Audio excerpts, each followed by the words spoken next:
live? I think so. You know. Are we live? Yes. Looks like we're live. I see a Okay. live stream. Awesome. Everybody, say hello to Walter Grave IV, awesome voice actor Phil Sheldon from Marvel's Avengers, as well as, even more importantly, Taskmaster himself. Hello, Walter. Hello. To be fair, Phil does all the narrating and the news updates that the player desperately needs in between missions to know exactly what they just did or what's going on. I'm just, importance is perspective. Yes. And many more things to say and make it sound not boring, hopefully. But yes, Taskmaster's cool. I like Taskmaster, clearly. I don't have a Phil Sheldon t-shirt, so. But yes, sorry to interrupt. Please continue. No problem at all. No. So, how are you doing today? I'm good. I'm waking up. Had a long blocking rehearsal yesterday for Macbeth. We're doing. Oh, awesome! It's one of the few theaters that are open during a pandemic. We're doing all the precautions, masked up, and all that. And then we have another blocking rehearsal today, and I have a costume fitting, which is why I'm gonna get out of here right after I'm done talking with you guys. But that show has taken over most of my thoughts. But it is lovely to have a moment with you guys this morning to not worry about that and decompress. So yeah, that's the latest with me. I'm doing Macbeth on stage with my fiance. Actually, she's going to be Lady M. And that's awesome. Oh, wow. It's a weird, fun bucket list thing that we wanted to do together ever since we've met, and now we get to do it, and it's surreal. So is that true, the whole superstition behind the name, where you never say the name of the play, or is that not true? it is a thing. It has been a thing in the theater for a very long time. Much like Denzel Washington said in his interview, I don't really cotton to that type of thing. It brings more anxiety than is, there's already so much with the show and the role. Yes. I think that's usually if you're doing something else. If you're doing like Guys and Dolls and you drop something and say, oh, Macbeth or whatever, then it's a problem. If you're saying it in earnest during the show, there's no issues. But I'm not I also don't go into a theater and just go Macbeth, and hope that a light falls on somebody.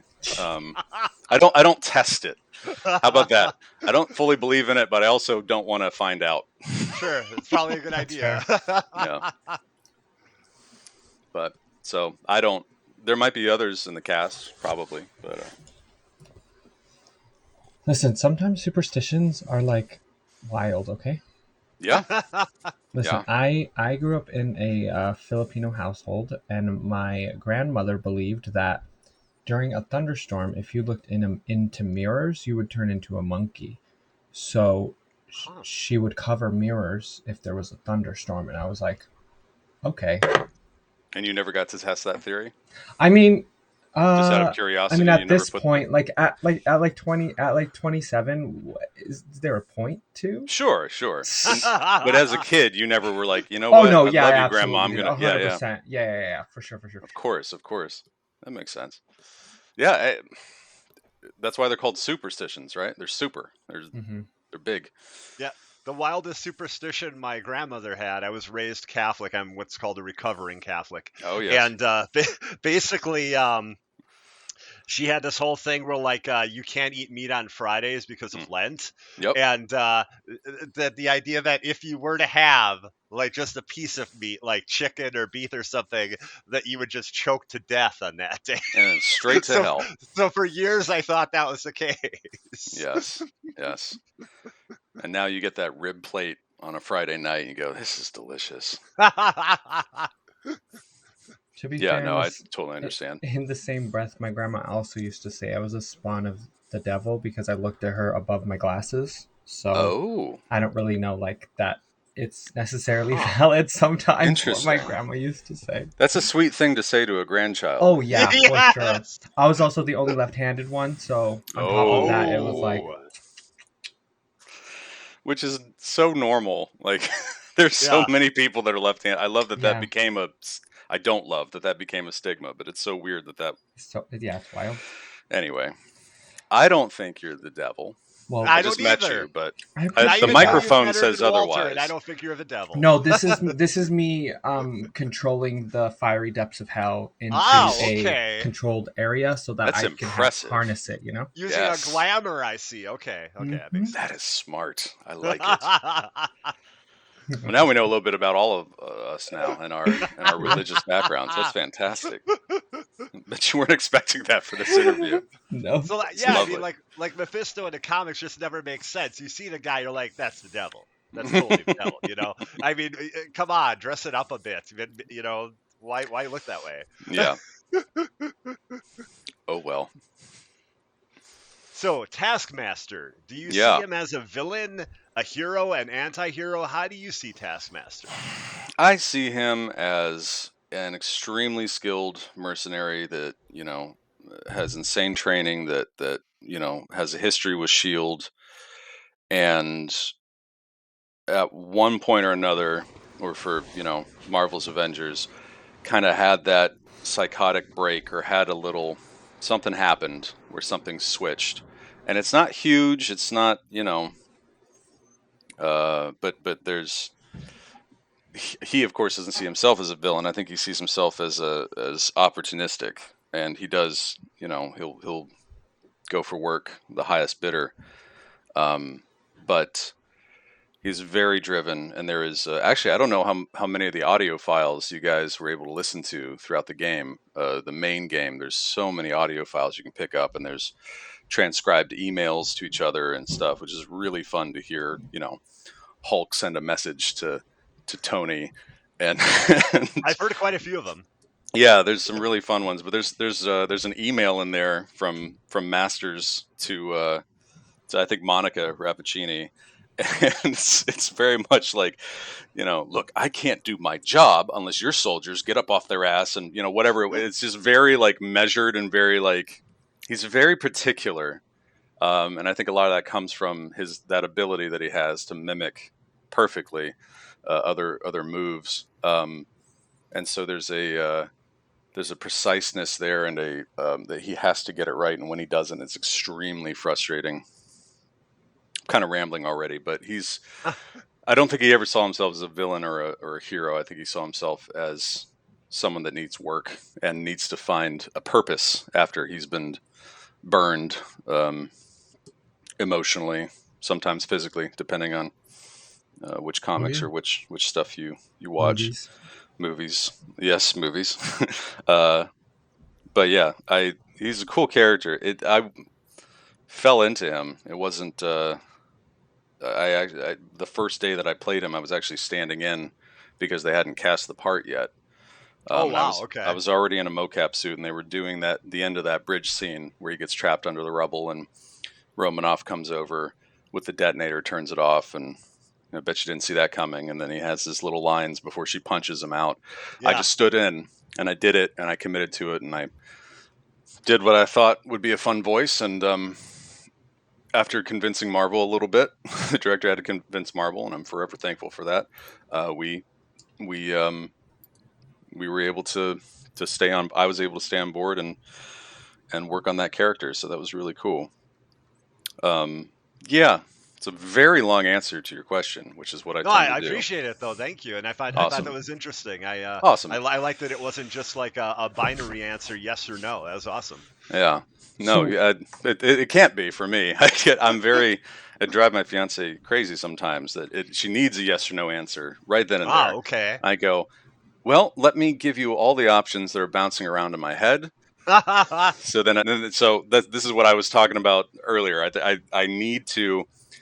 This is why I was able to play Polonius when I was 23. Polonius never gives a straight answer in Hamlet. He's very.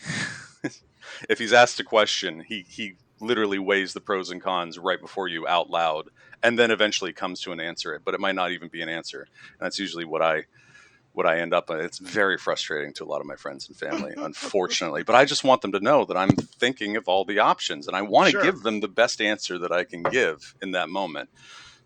So anyway, it's nice to say that to you guys. I don't always get to talk to people about my indecision or my need to share my thought process I with can't make everyone I run decisions into. 90% of the time, so Especially in the past few years with all the languishing I've been doing, I find myself better with boundaries, which is a great surprise, but also still double guessing myself when it comes to my decisions because now I mhm. feel like I'm not, I don't want to speak for everyone, but personally, the inability to make decisions because I haven't had to do anything for a stretch of time, just hopefully play video games and read or whatever, Yeah. or sleep, a lot of sleeping. Um, but it's when I get to work, it's when I get to direct VO from home or be an actor that then the energy can go into that, which is why it's been all Macbeth lately. Anyway, So I went flash to give the next question, but first off, if we could have a small request, Walter, Alien Fodder, uh, oh, I see the her request. her favorite line. Is there any way you could do that? I can. Let me. I'm on my gaming mic, so I can't turn down my gain. So I apologize if this is a little loud. That's okay. This is to Morales, right? I think it's over the comms, and Yes. they have that whole history, and yeah, okay. I just that one. I'll just say that thing. All right. You're broken. I can give you an ABC if you need more than that one. No. It's funny. I was saying earlier to Hero Mentor for years now since the beta came out for the game. My best friend and I would be playing it, and when we started getting to those pretty repetitive online missions, and we got to Taskmaster, and we got to that mission chain with Morales on the comms, he would just say to me over the thing, I was like, "You're broken," and just say it all the time because it's just such a great like. It's not even a full sentence. It's almost like a kid, trying to get back at his bigger sister.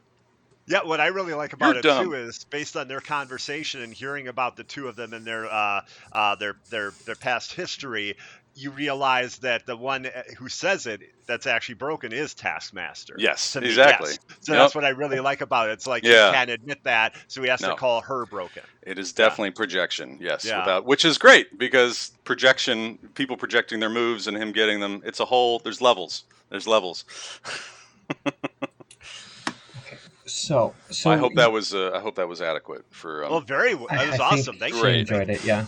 So from just from what I was able to see with like your IMDb and stuff like that, you didn't start with voice acting. Is that correct? You did like mocap and a lot of other stuff? Yeah. So when I graduated from UCLA back in 2011, I had a manager and the like a theatrical manager, and the hope, the drive always to be. I've done years of theater. I was in Western Pennsylvania, born and raised. Not the other side, not Philly, but near Pittsburgh. And then came out here for school, finished school, managed to get myself a theatrical manager from a showcase, and then I thought, okay, now I'm gonna come out of theater. I'm gonna do film and television. This is gonna be great. I'm gonna learn how to do all that. And for a while, there were auditions for film and TV, and also, getting out of school and the financial aid draining out of my bank account, I needed to find work to live in Los Angeles and pay the exorbitant rent. And at one point, I had 3 part-time jobs. One of those part-time jobs was I was lucky enough to get work as a production assistant on Sony's motion capture stage. Oh, neat. That was after I took a workshop with Gordon Hunt, may he rest in peace, who co-directed the first 3 Uncharted games with Amy Hennig, the creator of the Uncharted series, and they had a motion capture workshop for like an 8-hour day at House of Moves years ago. That changed my life. It changed my perspective of what I wanted to do.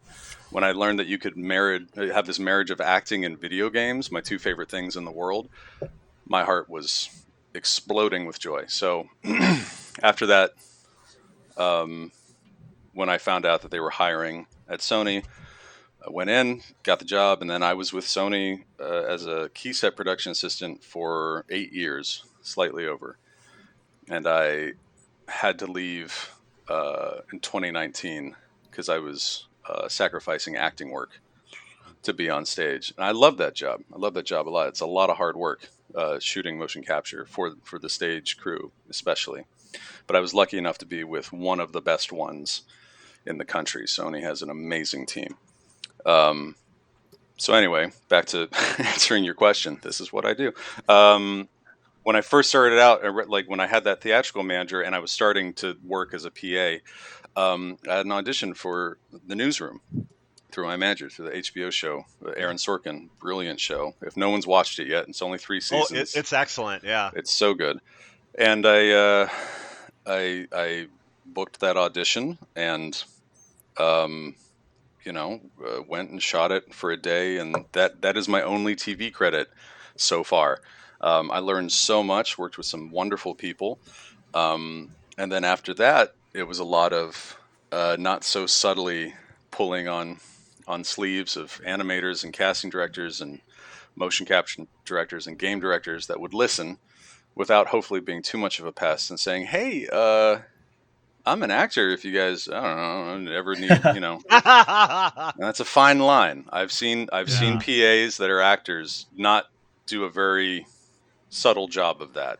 You have to have. I try to tell everybody this. When I've people asking me how can I get into voiceover? How can I get into motion capture? And I usually say, which I don't know how helpful it is, be a production assistant for a number of years. Learn that side of things, which is actually I think it's a really helpful thing, because then if it's in theater, be a stage manager for a while, be a stagehand, learn how the sausage is made.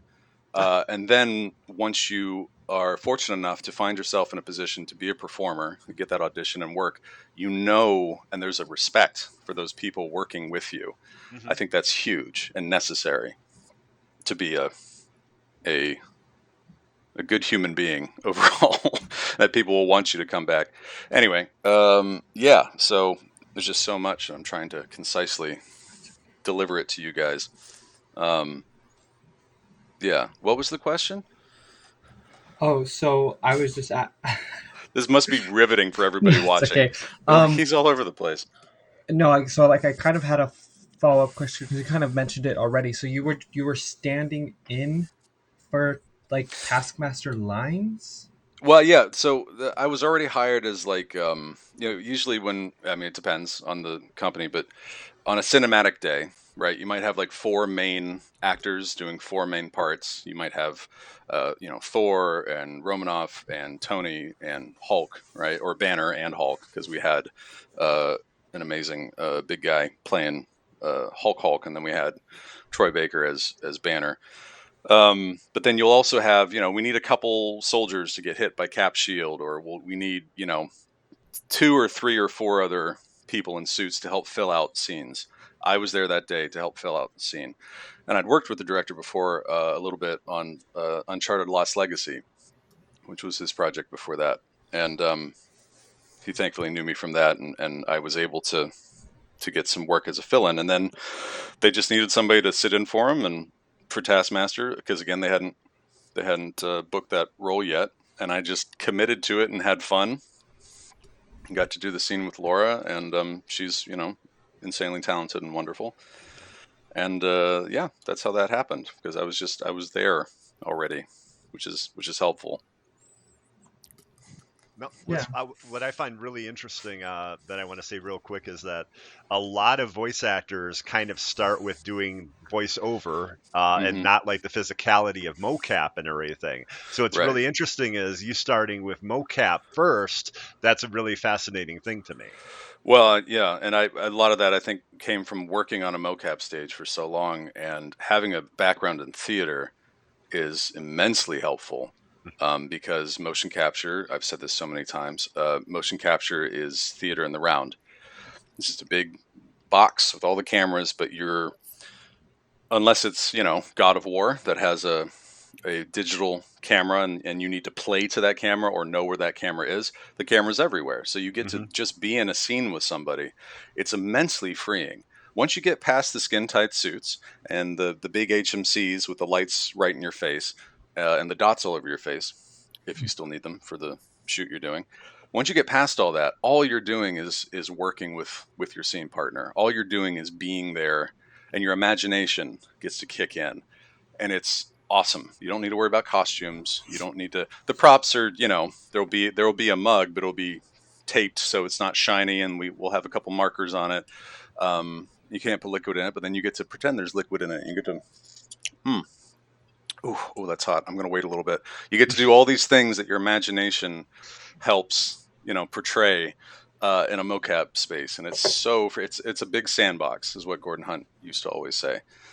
We get to be kids again and engage our imaginations. And so, really, like, yes, I have done a lot of voice acting, but getting to do both, getting to be in the scene in a suit and mic'd and just do the scene is my favorite. I miss motion capture. I got to do a little bit in December for a new project, but it was following someone else's VO. The VO was already done, and that's a different whole set of challenges. Still fun, but getting to embody a character fully and do that on stage on the day is extremely rewarding. And I've had years of watching, you know, Troy Baker do it in The Last of Us, both of them. Watching Nolan North in the Uncharted games, watching, a number of other insanely talented people. We shot the Death Stranding game, and getting to watch, Norman Reedus and Mads Mikkelsen do their thing on stage, Lea Yeah. Seydoux, like these fantastic actors. I've been watching for years, so I try to go, that's interesting. I'm going to keep that. Oh, I should probably never do that. That was a little that doesn't make sense. Yeah. Anyway, hope that answers your question. No, yeah, that's super intriguing. I mean, I guess that makes a lot of sense because like I definitely think like of like people who are like big, voice actors in games. Like you said, like Troy Baker and Nolan North and stuff like that. And so you being there and being able to see them do the mocap as well as Yeah. the voice is definitely. I can only imagine how um, helpful or what's the right word, like you were And saying, yeah, like it's so like it's probably so like cool to see someone who's just like in their element being portraying a totally. character that you may like already enjoy, but Yeah. from like behind the scenes being like wow, and then seeing the final product being like wow, okay, like Yeah. Yeah. that he really did do that, like Yeah, and that's it's so helpful, but it's also just fascinating. You just hit the nail on the head. It's wonderful to see the process. Troy and Nolan are interesting cases because they just mess with each other the whole time, and they just joke the whole time. And they'll joke right up to the moment of action. It's kind of like wrangling, hopped up cats or something. Their energy is all over, and they're hilarious. They'll make everybody on stage just crack up, and some really nasty, horrible, dirty jokes that should never see the light of day outside the mocap stage. But they're hilarious. You can't help but laugh. And then as soon as it's time to start, they're right there. It's Wow. Nate and Sam Drake immediately. Like that, they are able to switch on a dime, and it is extremely impressive. And they are, very. I mean, most of those people that have been doing this forever, like watching Laura work on stage is inspiring. And these casts are these people that have been doing this for a long time. Jennifer Hale, great example. You see the work that they've been doing, and then you see them get on stage and they just own it, and it's magic. And then it's extremely helpful as another performer to watch the greats do what they've been doing, and then eventually get to act with them. Getting to work with Nolan and Troy on Avengers, even briefly, as Phil Sheldon.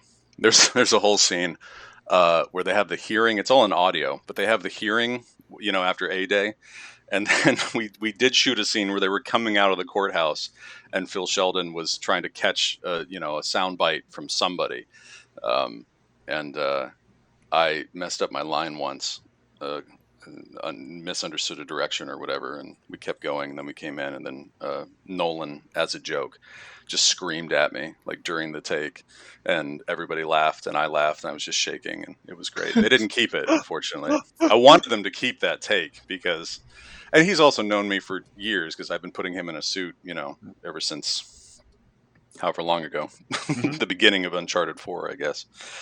But yeah, so getting to know these people, even from a working point of view, as their PA or eventually as a as a fellow actor on stage, invaluable. Without that experience, I would not have the confidence that I have to just kind of go in and do a part and have fun with it. That's what I try to tell all of my students when I teach classes is every audition, every gig is an opportunity to play. There's that quote, right? A bunch of different performers have said it, but they don't pay you to act; they pay you to wait. So when you're sitting there waiting for your scene, because the acting is the fun part. I know it was a famous actor, and I'm blocking on it right now, and everyone online is like, "It was this person." That's what I hate about doing podcasts. You forget, it just escapes, and you don't have Google right there. And then I'm in my car being like, "It's this, you dummy! You can't remember that."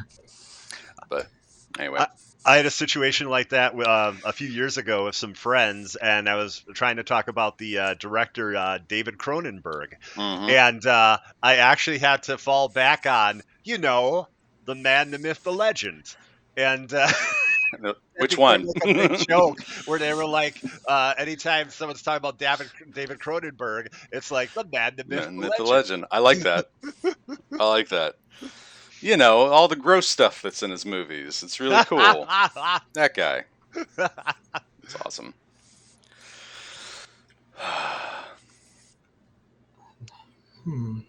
So, what else you want to know? In you're in Jedi Fallen Order. What characters or voices do you do? And please tell me you do the sound of a lightsaber. I don't do the sound of a lightsaber. I'm sorry. That is some very hardworking sound technicians that make that happen, and I would never assume to take that from them.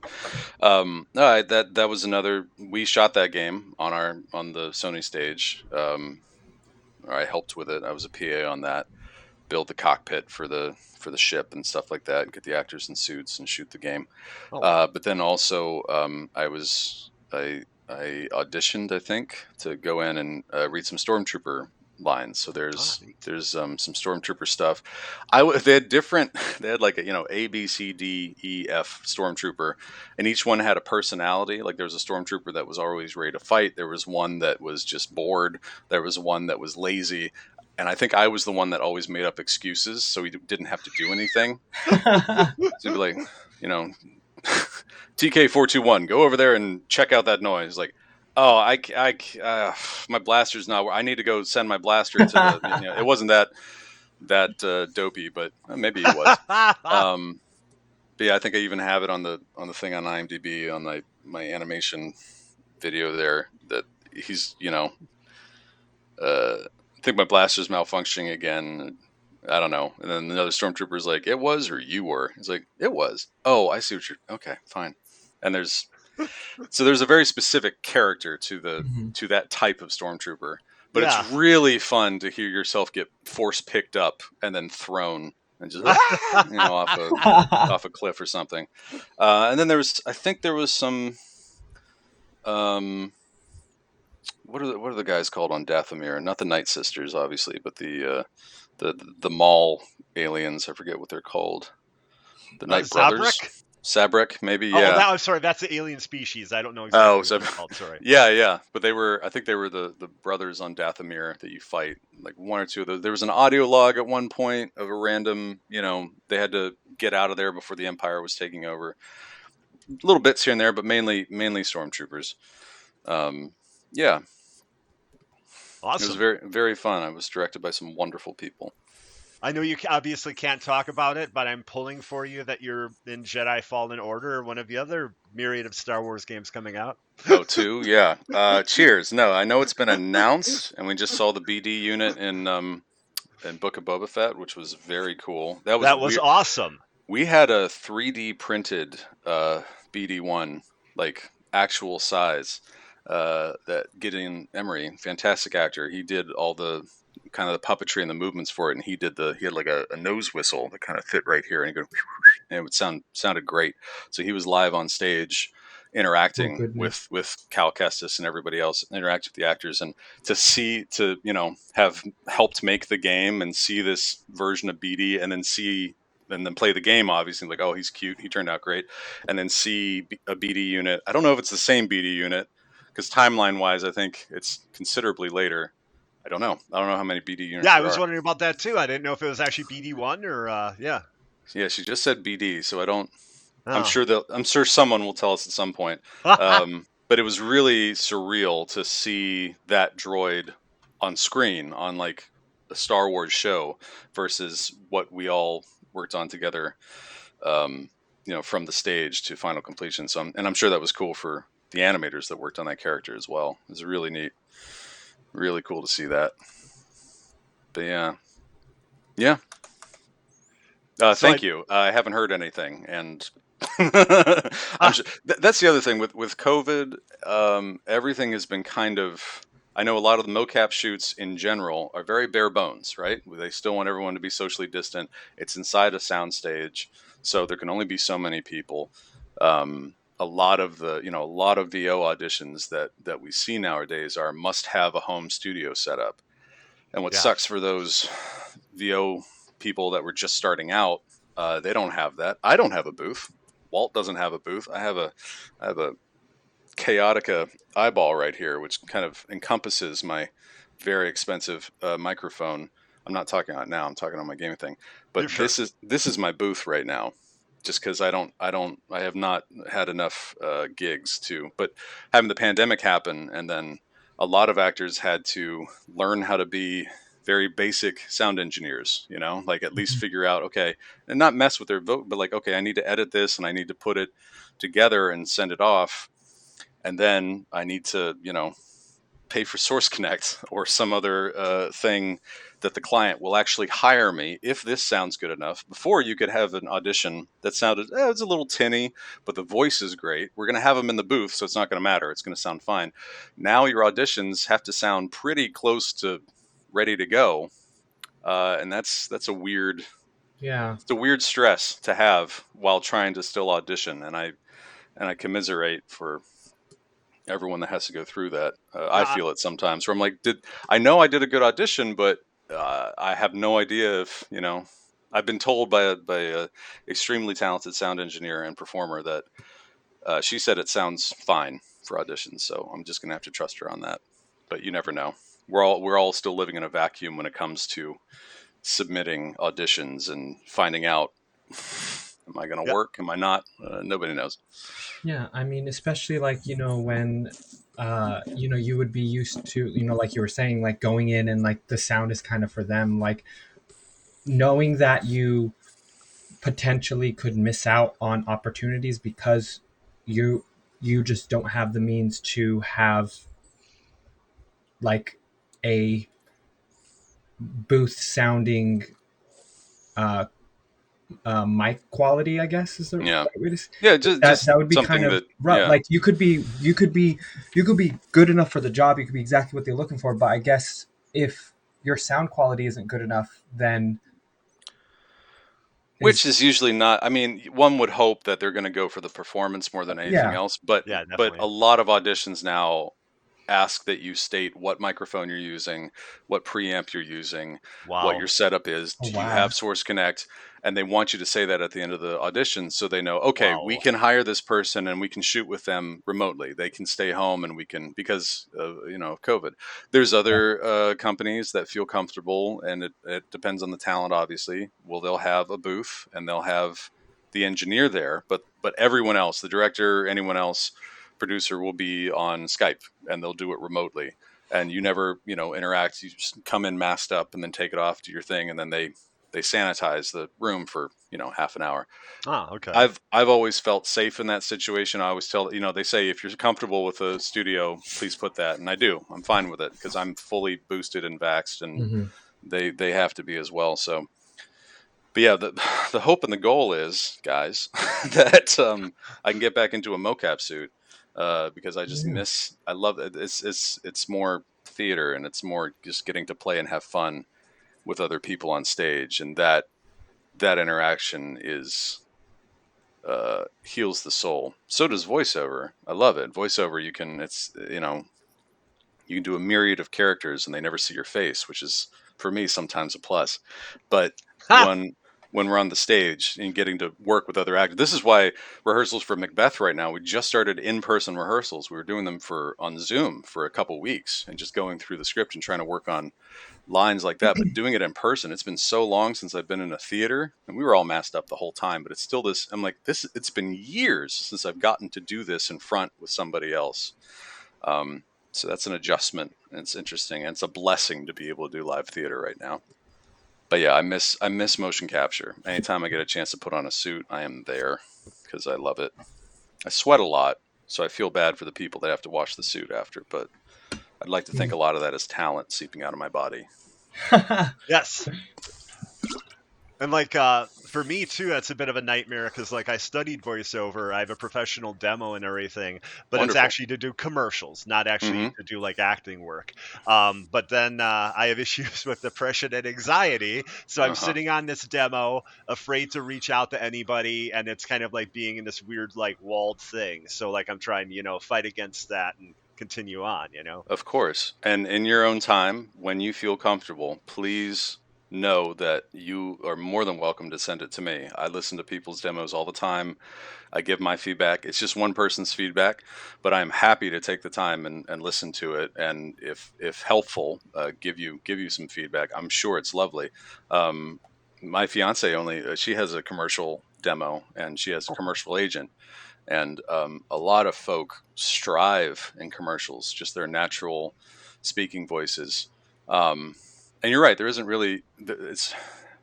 I think it is acting, but it isn't. You get to just be yourself. But so many actors don't know what that is, myself included. Like I'm not. Walt, who are you? I pretend to be all these other people. That's who I am. Terrible answer. But yeah, so should you want to, I am available if you felt, but absolutely no pressure. I totally understand.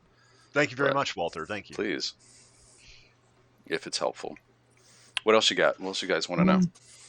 A question that we also asked. I'm jiggling my camera a lot. I apologize to everybody A getting motion question sickness. that we also asked Sean: is there a franchise you want to be a part of, or one that you've already been a part of that you would want like a bigger role in? Like just like put it out there. Yeah, yeah. I mean, I yes. To answer your question, Yes. yes. My first professional mocap gig, I was hired as an actor to be in a suit, was for Shadow of War. Oh. And it was one day I spent with Jason Spizak, actually, who's now killing it with Arcane. Um, Oh. and to be in Lord of the Rings, I love Lord of the Rings. Just rewatch the films. Like I'm a huge Lord of the Rings fan. To be in that, I don't know who I would be. I don't know if it would be from the main story or if I would just be a ranger or an orc or something. I've auditioned for orcs many a time and love doing character voices. Um, I, you know, I love Gollum, but Liam O'Brien has very rightly so killed that part a couple times. But yeah, Lord of the Rings, Star Wars. You give me anybody in Star Wars, and I'm psyched. Yeah, I mean I to be want to play. fair. I want to play Dash Rendar. To be honest, it's part of my. It's all my handles and everything. He's one of the coolest. From the books, from Shadows of the Empire. One of the Yeah. and the game, obviously. From the was that the '90s? Yeah, the 64, Nintendo 64. Yeah, 64, and Yeah. might have released on PC as well. But Oh, that's very possible. Yeah. yeah, just I think he's such a cool character, and a Jedi, a Sith, anybody in Star Wars, anybody in Lord of the Rings.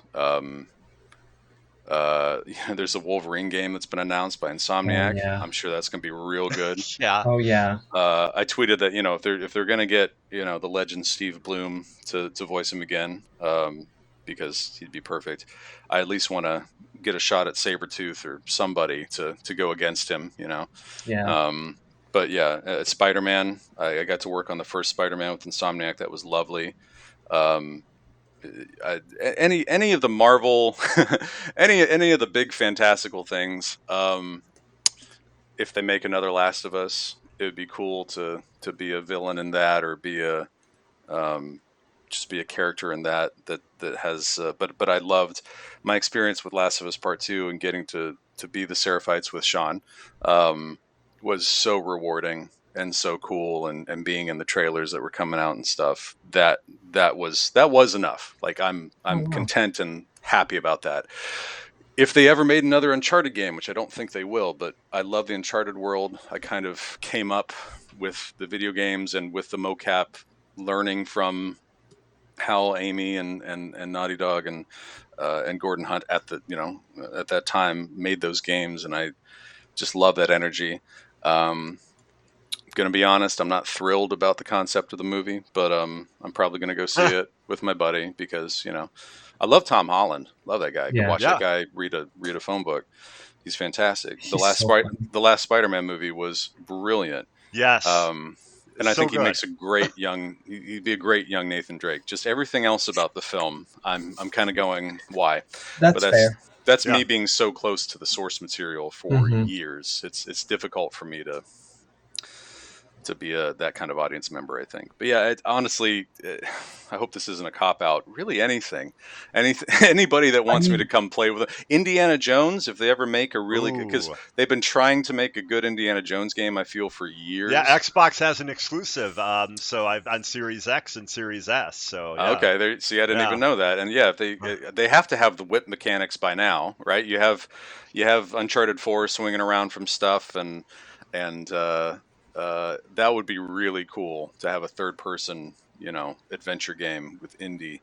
Yeah. I would But have yeah, to think that like Uncharted definitely like, that genre. I feel like kind of like show people that like they're like an Indiana Jones game could work yeah, because totally. Uncharted is kind of in the same realm as Indiana Jones, Yeah, but like it was a completely new franchise that ended up working. And yeah. so if they use something as established as Indiana Jones with the same like style, then I mean, if I would assume it would work. Oh yeah, one would, and I'm the most recent Tomb Raider games as well. Like Mm-hmm. I grew up playing the first Tomb Raider on my family compact computer, like disk drive whirring and everything, pretending I was sick so I could stay home and play it while my parents went out to work. Sorry guys. To play the Lara Croft adventures. Those most recent ones are like cinematically great and, I love really those. fun. Great. Yeah, they're really fun. The upgrade system. So like we do have these great adventure games with these established characters, and to bring back they had that teaser trailer for Indy. I feel like at the beginning of the 2020 or I forget when it Something was. I like forgot that. Yeah, it about was it real though. brief. I forgot about it too. They had the crate, and you see the whip and the hat, and we're like, "There's a Yes. game coming," and I went, "Ooh!" And it's freaking machine games, so it's going to be awesome. yeah, so that's exciting. But yeah, any of those established properties that I grew up with, Star Wars, Lord of the Rings, Indiana Jones, I love playing in those worlds. They're just so fun, and to do them justice, to kind of be able to give back if I'm able to a world that has treated me so well. I think is awesome opportunity. Yeah.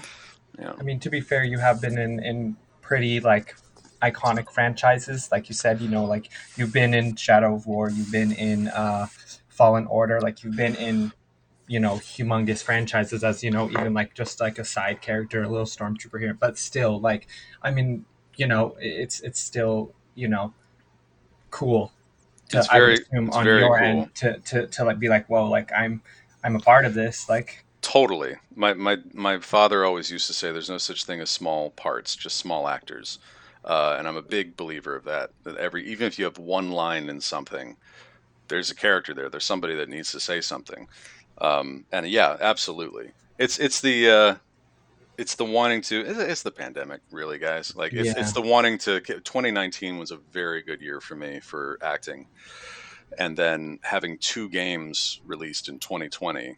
Last of Us Part 2 and Avengers, and not having release parties for them and not really getting to enjoy that, at the end was weird. And then just feeling like nobody was working because of unless you were working from home. So that has been a challenge, and for me to kind of adjust myself. Now I'm doing more directing. Now I'm coaching on Skills Hub, Jennifer Hale's amazing program to help anyone that wants help. I just put some hours up Wow. actually on Skills Hub, so make sure Cool. y'all check that out, viewers. Um, but yeah, kind of adjusting my work and making myself available to other people has been so rewarding and wonderful. And I know there will be more work in the future, and there is smatterings of work now, which is lovely, and that's just life. That's how it is. Um, but yeah, Yeah. until I get a booth in my house, I don't know. I don't know Yeah. how much I'm going to be a go-to for I mean, what VO I want stuff. to say personally is I mean, I'm not that we're getting too close to the end, but we're kind of getting there. I just want to personally say like thank you for doing what you did for Last of Us. You know, even if it was just like a sacrifice stuff like that, like truly like that is probably like emotionally the number one game That in is my such a life powerful game. that like I had a emotional reaction to, just Yeah, like man. from a stamp like that's kind of like what made me truly like re-fall in love with video games is Mm, how that game made me feel because I guess just like growing up not being able to finish a lot of games with like my ADHD and stuff, like I could sure, sure. name on a hand like how many games I actually beat like as a kid, not Yeah, knowing that I had ADHD. But like yeah, I think that Last of Us and Last of Us Part Two, yeah. mainly Last of Us Part Two, was like one of the first games I like really finished. It took me a while because when they make that switch in the middle, you know, I know it's It's 2 years it's old, but 30 hours even if you oh try yeah, to for run sure. through it. It's But like very long. when they made that switch in the middle of the game, I Yeah, like quit for a week because I was like, no, I can't do this. I will not do this. I won't. I refuse. I won't. I don't want to play. yeah. And so, Because but you then want I to came carry back a yourself. week Yeah. later, and like honestly, like that game was like I said, as an Yeah, adult, it made like I, I guess throughout my entire life, I never understood how emotional video games can make you, and yeah, that game was like, I was like, whoa, yeah. yeah. Same, same. My,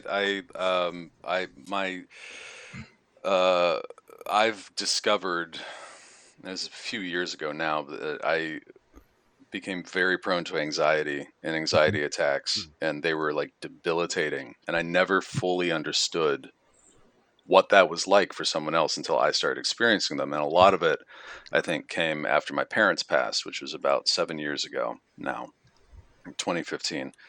And then after that, anxiety has become a very real thing to me. And I have not been diagnosed with ADHD, and I will not assume to have it. I have a lot of idiosyncrasies. It seems that are similar. I just haven't been. I should get tested and see if I'm. But I do know that dealing with anxiety and dealing with loss, playing something like The Last of Us, or playing a video game that deals with those themes. I'll just share this real quick. We're past the point of spoilers, right? It's 2 weeks. Is that like 2 weeks? You can't Yeah, talk about it, but a yeah, year or two, we're true. Yeah, okay, I think we right? can talk about I We spoilers would can at say this talk point. about it. Yeah. I mean, it was spoiled before the game came out, that's true unfortunately. too. To talk And about I'm toxic sorry if fandom. you had to deal with incel jerks too. Abby's badass and awesome. She is Yeah. agreed. Yeah, Um, no, that's a whole other. We can do Yeah. another. We can do another show, and again, I'll need a drink, but we can calmly and try to maybe repair the verbal abuse that happened to all of us. Just yeah, nasty. Yeah. It was one of my first times that I experienced it personally. really. I saw other people get death threats and stuff, and I Hmm. went, "Oh my Ooh. god!" But then I started sharing stuff from the mocap shoot and stuff like that, and people were like, "Oh, terrible." Anyway, Yeah.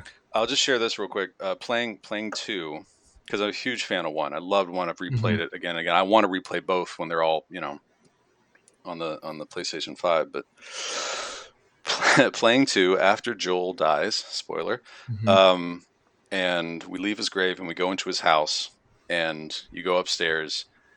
I went into Ellie. You go into before you get into the bedroom and you get the revolver and his watch and everything. Went into his kind of work room, like the room with all the guitars, Mhm. where he was just making guitars. And you get this great you already knew that Joel was a bit of a musician. He loved to sing and stuff, and obviously they give Troy a chance to play that Pearl Jam song, which is heartbreaking and beautiful. Mhm. When I walked in there, first time I played it, I walked in there, I was checking it, I was like, oh, this is really cool. This is really cool. And I turned around and saw all the guitars on the wall. My dad was a folk singer, and he had a bunch of beautiful old guitars. And I still have some of his guitars. And when I saw that wall as Ellie and having gone through that emotional journey with her, I saw my dad and I felt my dad. And that is unbelievably powerful that we can find that, Yeah. And so what you're talking about, Flash, is it resonates with me, man, because and that's having worked on it, like I helped shoot that game too. And that was just an in-game thing. That's why the storytelling is so wonderful in those games. If you go into a room and you pick up a letter and you read it, there's a wealth of information, and then you go on to the next thing. And but it's immensely powerful, and I think that's it's one of the reasons video games now are great sources of storytelling. Call of Duty, all the Halo game, even the first-person shooters, they're putting more of an emphasis on story. Yes. And it's really, really cool to see, and it helps kind of hopefully keep our attention and wanting to come back for more.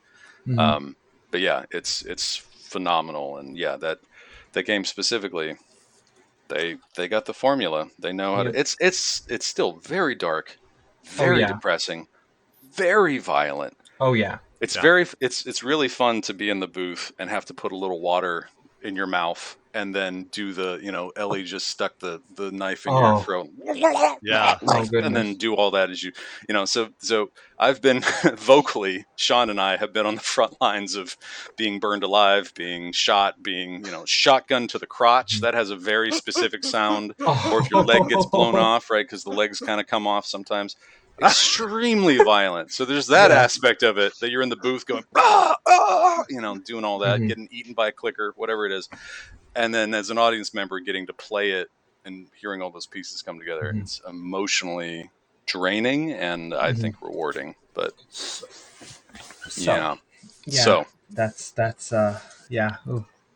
I mean, like I said, I don't know, like, outside of, because I watch a lot of TV, like I don't know outside of like some TV shows and movies and stuff, that like I think that Last of Us Part 2 personally probably I is the last thing that I can remember that I had that much of an emotional reaction to. And I literally, like, I always had wanted to play Last of Us Part 1, but like I was like, you know what, like my fiance was like, okay, beat the first one before the second one comes out, and then as soon as the second one comes out you can get it. I said, deal. Like, and so that's literally what I did. I literally went from the first Last of Us right into the second one, because I finished it like a few days before the second one came out, and I was like, oof, wow, yeah. But you guys, are you guys excited for the show? Yeah, I mean, yes, I think very that, like, much. I mean, any video game, I mean, I'm hoping the show's good. HBO usually knocks it out of the that is true. ballpark, and That's from fair. what I've seen, and the casting of Ellie was brilliant. I would have not have seen that in a million years, but it makes so much sense. Yeah. And they did bring Neil on to, I think, help direct, if not also be a co. I don't know if he did any writing on it, but I know that Neil Druckmann was, brought in to help. So yeah, I think the show will be, and I'm sure it'll be its own thing. You know what I mean? We still have Joel and Ellie, but I'm sure they'll be showing stories that, at least I hope, and that's what I try to remember, is that this is maybe this is what I need to do with the Uncharted movie. I need to, disassociate the source material from what I'm about to see.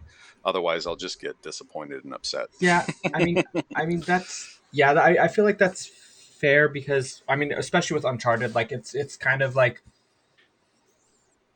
a portion of the story that I don't believe that we've seen before. Yeah, cool. So it's kind of like, with the Uncharted movie at least. So, but yeah. The thing with HBO too, which I really like, and this is not meant to be a commercial for HBO, but like they're really good with insane and not normal or linear narratives. Like if you've seen Watchmen, that was amazing. And Watchmen's so is fantastic. Like even if you're not a fan of all the seasons, Westworld, the narrative almost never works linearly in that. Right. Yeah. So they might take some liberties and jump back and forth. But yeah, Mm-hmm. Oh, that's yeah, good. But that's yeah, true. Watchmen was fantastic. Yes. Oh my God. 9 episodes of just amazingness. It just. Really well done. Treated the source material very well too. There was, you know, so I feel like what Favreau and Filoni are doing with all these Star Wars shows, like Mhm. that's what Watchmen, you know, uh, didn't really talk about the Zack Snyder film. They really everything was from the comic, everything was from the Yes. graphic novel, Yeah. and it worked beautifully, Yeah. so good. Yeah. And So, then, one real no, brief thing I want to yeah. say, just to put this into the ether. You Mm. mentioned working on Shadow of War. Yeah. Okay. And I don't know if you know this, Monolith is doing a Wonder Woman game. You'd be Right. amazing as Ares. Cheers. Yeah. Your That'd be lips to really their cool. casting director's Yes. Yeah. eyes or ears. Yes, please, that'd be great. I'd Yeah, it love to would be. audition for that. Yeah, those Wonder Woman is such a cool character, and a game would be so cool. Oh, I know. Will I be never so thought we'd cool. get a AAA Wonder Woman game. In fact, I always told everyone Assassin's Creed Odyssey, if you're playing Mm, as the female character, that's yeah, probably the closest you're going to get. And I was yeah, just shown completely wrong, and I'm completely thrilled with it. yeah. No, so I forgot that was coming out. Yeah, I did play as Cassandra in Odyssey, so I agree. It's absolutely doable. And again, with the lasso and everything, Yes. if you're not getting the Yeah. truth out of anybody, you have a whip mechanic there, or Yeah. you know, um, maybe there's you hit L2 to block with the bracers or something. It'd be really cool, really Yeah. cool. Lot of stunt work for those stunt performers on the mocap Yes. stage. A lot of the sliding and the cutting and the I'm sure a lot of Uncharted style leaping on stuff, but Mhm. worth it because I bet it would be a really fun game. Yeah. Will be. Yeah, will Yep. be. So, since we do this every podcast, and since Mm, we do collaborate with Unsinkable and stuff like yes, that, yes. just the question that we ask everyone is: in this past week or so, what would you say was your unsinkable moment? I know you mentioned anxiety. Mm, You could speak about anxiety that you've dealt with, or you could speak about hmm something else. But a moment where you had to overcome anxiety, struggle, fear, whatever it may be. I want to give a good answer. um, can you guys go first? Don't we Sure. each go, right? You Yeah, two yeah, go yeah. first. I'm not going to Mhm, steal from you. I just might need a little more time to give you an answer that is a genuine, mhm, Sure. heartfelt thing, as opposed to me deflecting and using humor. mhm. So Yeah. No rush. Yeah. yeah, whenever you go, please go ahead first, and I'll have something for you. Flash, you want to go first, or should I? Sure, I'll go. For me, I feel like um, I always have this like problem with like um jobs, I guess, where Mm, like once I know it and like once I feel like I'm like okay, like I got this down, hmm I will start to what's like fill whatever time I think is like dead time with like something to distract myself, which is fine. hmm But then like I'll let myself get distracted while I'm working. hmm And for me, like and then I'll start to make mistakes. And so for me, I have a really difficult time of like knowing like because okay, let's be honest, like the new Pokemon game is so good. But Yes. on that so I'll see like and I work from home. I literally like this is my computer, my desk, my Yeah, you're set fiance's up. is right here, and Oh, so like awesome. I use his stuff because he has like an actual PC. I'm on a laptop. Gotcha. So I literally work from home, and like like my dogs are normally fine except like when they decide to bark at some random thing walking by or Right. whatever, but like Right. I'll like play uh I'll be playing Pokemon or whatever the case may be, and then I'll like get a call, and then I'll be talking to them, but like I'll still be paying attention to Pokemon.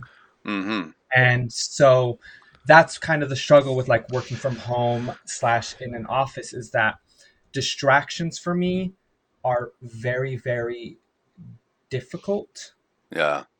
to manage. Like in the Totally. sense of like, if I do it correctly, if I play Pokemon when I don't have a call, Hmm. when I'm not talking to someone, and when I'm not supposed to be doing work, Yeah. perfect, fine, great. But when I'm like, oh yeah, I can do this and I can also catch this Pokemon, I need like I have a difficult time being like, Uh-huh. no, Yeah. no, I Yeah. need to stop catching this Pokemon. The Yeah. Switch literally and all of the new consoles for like the last like two gen no, yeah, no, no, maybe yeah, like the two generations of consoles have had like a Oh, rest mode. A rest right. mode, you know? So like if I just put it in rest mode, then I can do my job, probably do it quickly, efficiently, and without making any mistakes. Hmm. And then I can get right back to Pokemon. So like Yeah. so that's something that I constantly struggle with. And like when I work from home and like my fiance is just like right here playing the PlayStation 5 or whatever the case may be, Hmm. he'll be like he'll even like bring it to my attention. He's like, you need to like when you get a call, you need to like pay attention. I'm like, I am. He's like, no, you're hesitating and you're Uh-huh. leaving huge gaps in your speech when you're asking questions, Huh. and you're not focusing on what's Yeah. bringing in the money. And like you can stream, you could do whatever after work, whatever the case may be, but like Yeah. while you're working, just like try to understand that like if you get a call every like 5 minutes, every 5 minutes just put it in rest mode, Mhm. get the call done, and then you can go right back to it. Like that's not going anywhere, but you're affecting your work performance. So that's Without probably realizing like it. Yeah. exactly. And Yeah. and From like your yeah, point of view. Yeah. yeah, no, no, yeah, because there's like moments where I'll be like, okay, ask a question, and then I'll register they answered, but then like 10 seconds later, I'll be like, oh, okay, okay, okay, and then I'll like it'll register, but my brain will like delay because I'm You were focusing. catching a Magikarp, and Yeah, that had to get done in this 5 seconds, and then okay, yes, I can, because yeah, you are able. It sounds like you can multitask, hmm, but there is that delay that on the other end of the line, the client hears that and they hmm, go, "Is Flash listening to it?" Yeah, yeah. and how wonderful to have your fiance there, to to remind you of that. That's wonderful, and Yeah.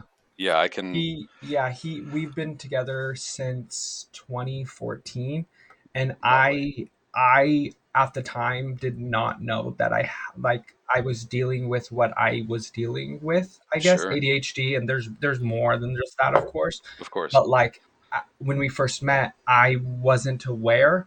Like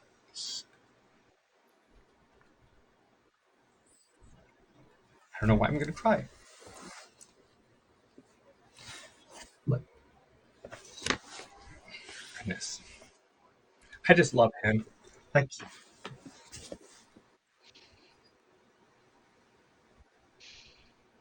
yeah.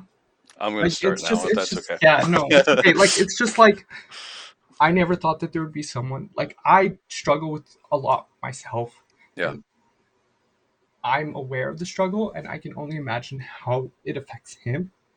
Yeah. And he like understands me and helps me out even when like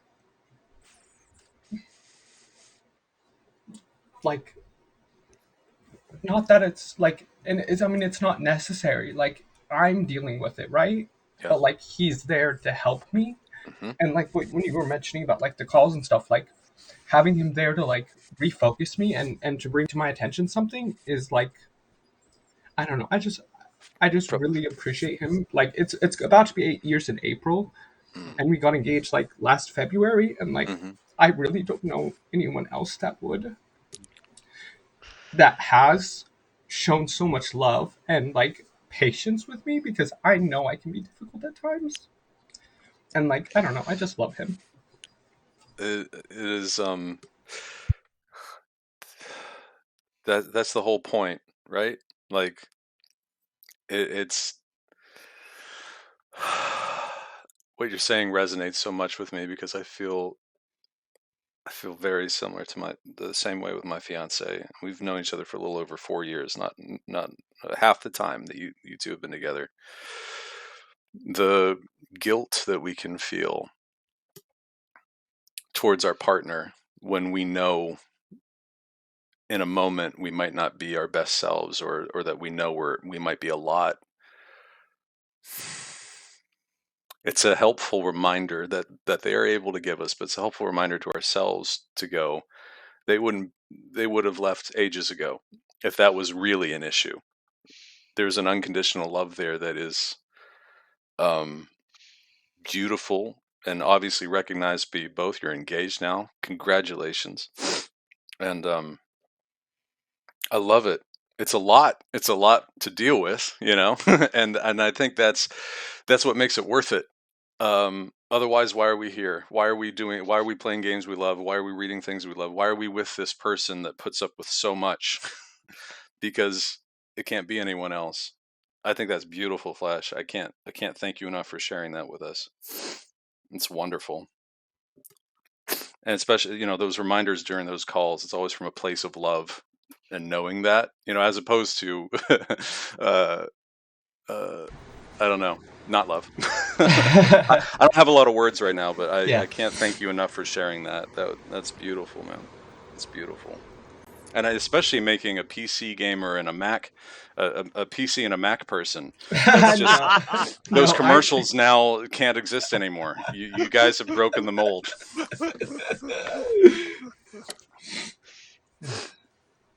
That was beautiful. Thank you for sharing.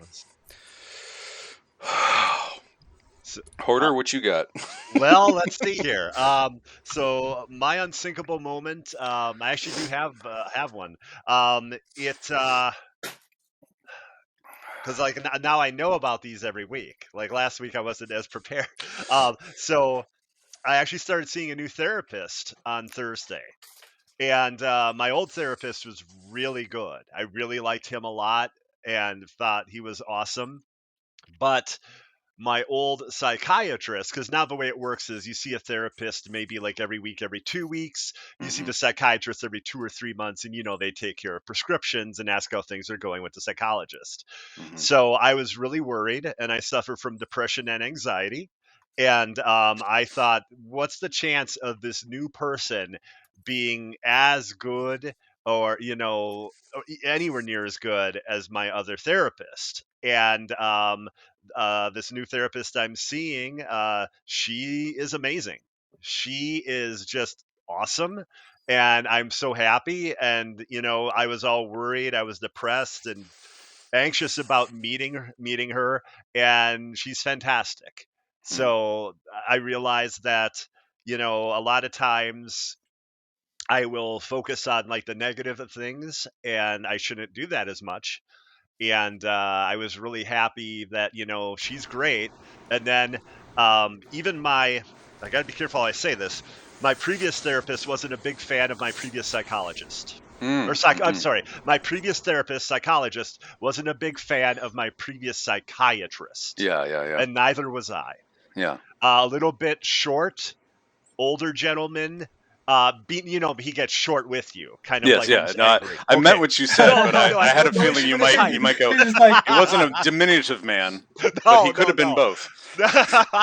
But yeah, I really did not like him that much. And then I met my new psychiatrist, and that was like last month. And he is awesome. And like all of a sudden we're talking about games and like Twitch and stuff. And he's like, yeah, I'm playing Tales of Arise. And I was like, wow. Like I was shocked. First off, he's into video games. And of all things, Tales of Arise, because that's actually a game I bought like 2 weeks earlier.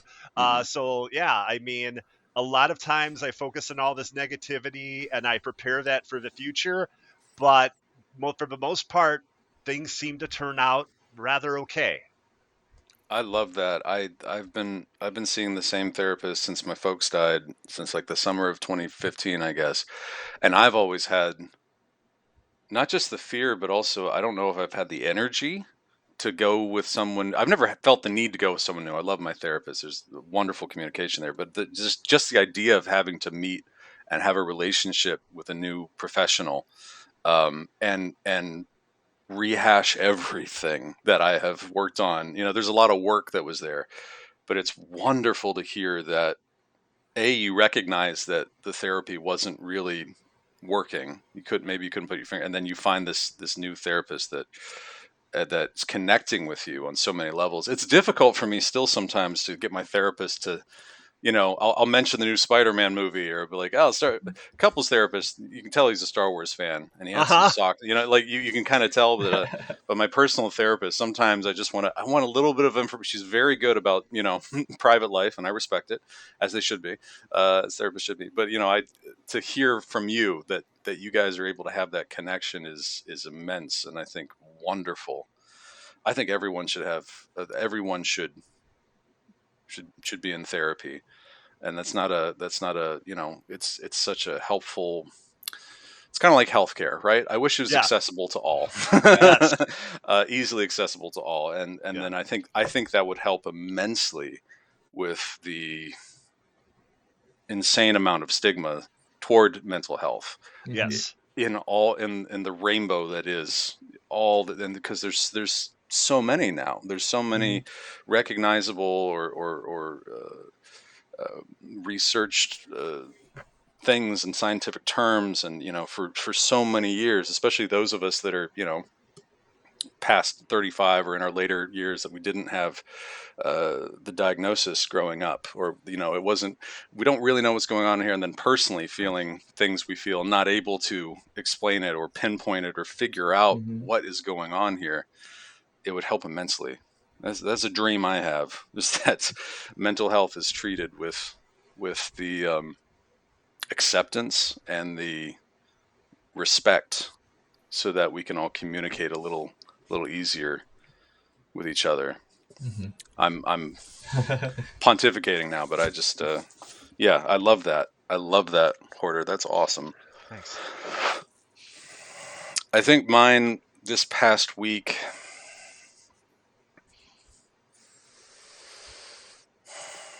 I've been finding myself, especially this past week actually, I've found myself extremely emotional. And I never see that as a bad thing. I find myself, if I feel the need to cry, I will cry. And I like it Yeah. because it's just a release of whatever was building up inside me. I get to get it out. And sometimes it's a lot. It's a sob fest. Sometimes my poor fiance has to be there, but it's never like, I never get the sense that that's a burden or a problem for her. But and I think especially rewatching Lord of the Rings, I saw those films in the theater with my parents when they first came out in 2001 and 2 and 3, and seeing certain moments again, or hearing music from that time period, from the early 2000s, when I was a teenager and getting into my formative years and learning who I was, what I liked. um, I just Waterworks were turned on, and they were just. Also, we were watching the last season of This Is Us. We were talking Oh about, there's goodness. not a lot of TV shows that kind of really get deep. Oh my God. Yeah. I never wanted to watch This Is Us. It seemed too slice of lifey for me. Mhm. Sure. I like to watch escapism. I like to watch Watchmen. I like to watch, you Mhm. know, Yeah. Star Wars. I like to not be here.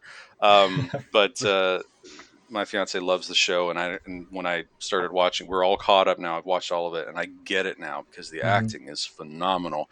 They deal with loss beautifully. Season one, there's a death. There's a father that loses, and I was just like, oh, they got it right.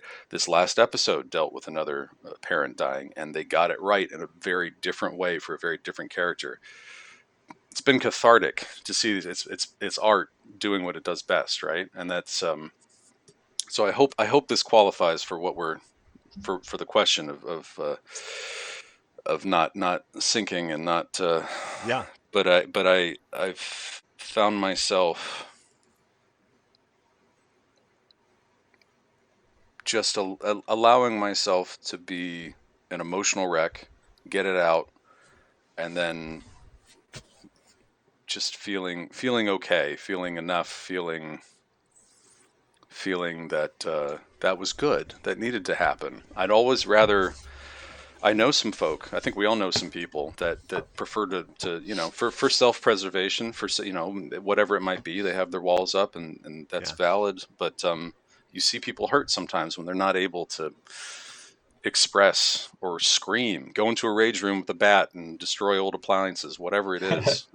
Get that release, because we need that release, especially during the last 2+ years. Oh yeah. Yes. It has been, and I can't imagine for those with with diagnosed issues. I can't imagine. It's a stress on the whole human race, Mm-hmm. Yeah. and it's something none of us knew were going to happen in our lifetime. And there are good things coming from it. I think we're learning more about ourselves individually, and hopefully we're all being kinder to each other. Some of us are being kinder to each other and able to reach out and say, I am available, to say to Hoarder, please send me your VO commercial reel, because I'm sure it's fantastic. And just connecting with other people, and getting to say to you, Flash, like I appreciate your love and your emotional connection. I can relate to that, by the way. I've had Hades on pause for ages, and Amazing game. I would do a session. Amazing game. I would do a session and be like, I got a little time. I'm just gonna try to get. Bye, Dad. Okay, great. And then come back, and then okay, now I got to do some more work again. But I'm incapable of multitasking, because my pauses are the length of. Someone will ask me a question, and yeah, sorry. Yep, good. I can't even remotely attempt what you've been doing. So, anyway, yeah, it's just lately allowing memories, allowing my emotional self to be connected with it, to not fight it, to not because then I find I have less anxiety as well. The anxiety usually comes from not addressing a certain feeling or a certain thought that might be bugging me, and then working with it. So anyway, Yeah. that I consider that a win, allowing Yeah. it to flow out of me, literally, Yeah. in some cases. Yeah, for sure. Yeah. Okay. Well, I want to thank you for being here. Yes. Thank you. Thank you for I having me. This has been yeah, absolutely wonderful. I definitely think that this was an amazing hour, 20 minutes. That it was a great talk with you for sure. That's Yes. all I need to say. Fantastic. Good. Awesome. That makes me so happy, guys. I was hoping. That's the other thing. It's not so much anxiety, but it's just me, not as a perfectionist. I don't know.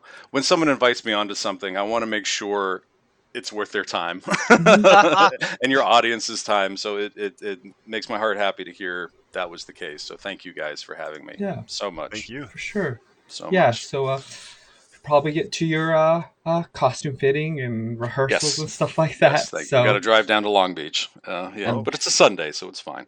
mm, But yes, thank you guys so much. for thank sure. you. Yeah, I appreciate you. Appreciate you guys. Thank you. Thank you, Thank you. Walter. Thank you. Thank you. Take care. Bye.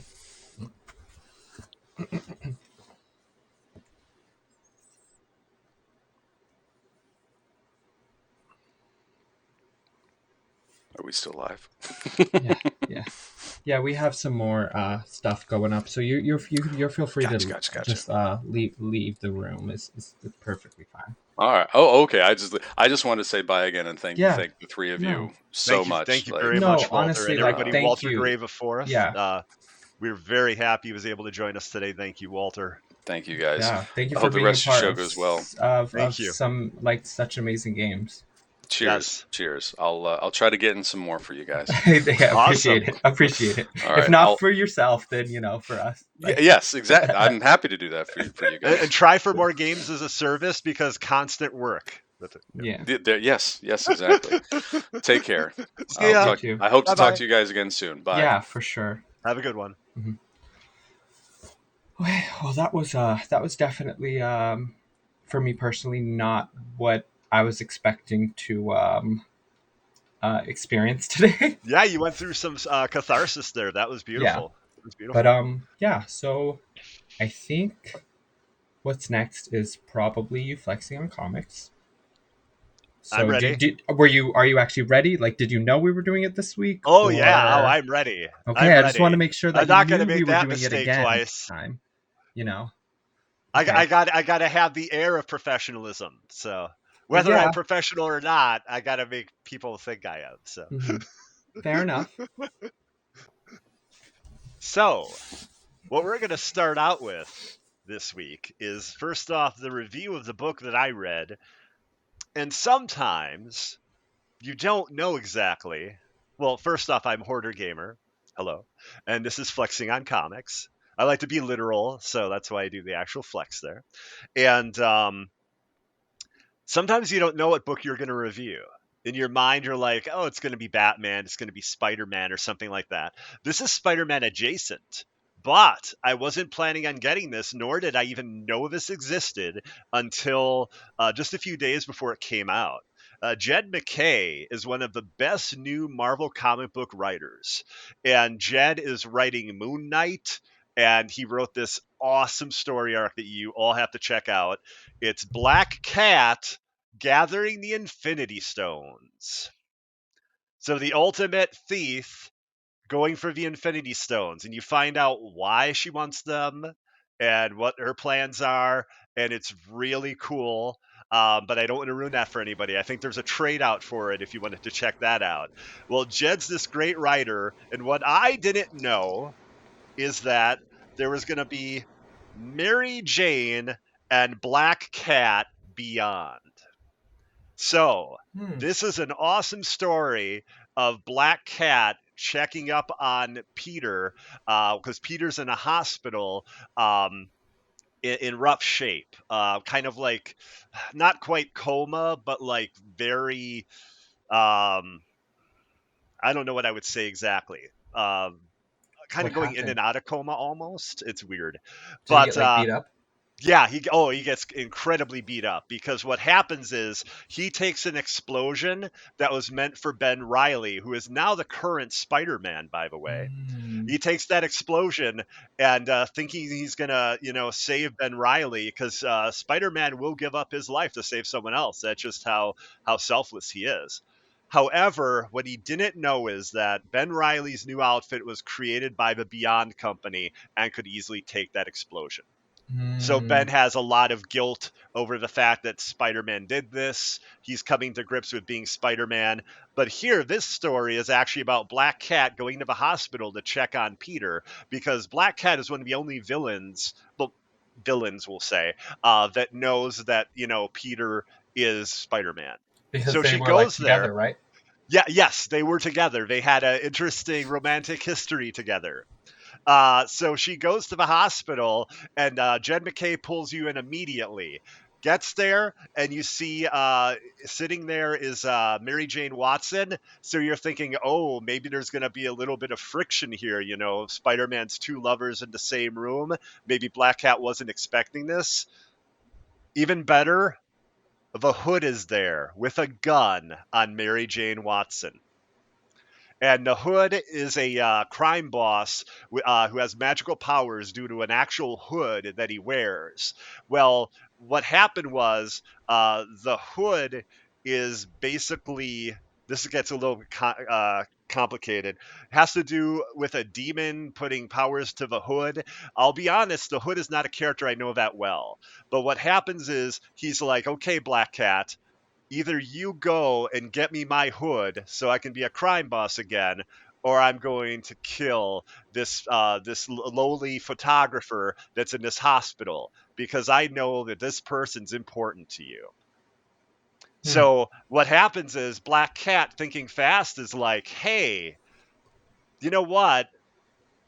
Mary Jane's in my crew. I need her too.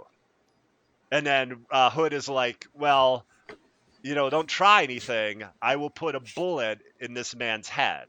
So he stays in the hospital. He's there ready to kill Peter at a moment's notice. And One Mary question. Jane and Black Cat. Oh, so go ahead. So, is it? Does he know who Peter is? No, he just He knows knows who that. Black Cat is. Yeah, so Okay, the got it. explosion that happened and everything, or they all anyone knows, like, is that everyone I'm sorry. They know that a photographer that used to work, or a lowly photographer at the Daily Bugle, is in that hospital, and Mhm. he found out that Black Cat was going to go visit that person, so he Mm. was waiting there. So he's like, "Okay, Black Cat, you do this for me, you get me my hood back." So it's this amazing adventure, this unlikely adventure of Mary Jane and Black Cat going through all the different villains that Spider-Man faces. And like with Rhino, there's a scene of them having drinks and chatting.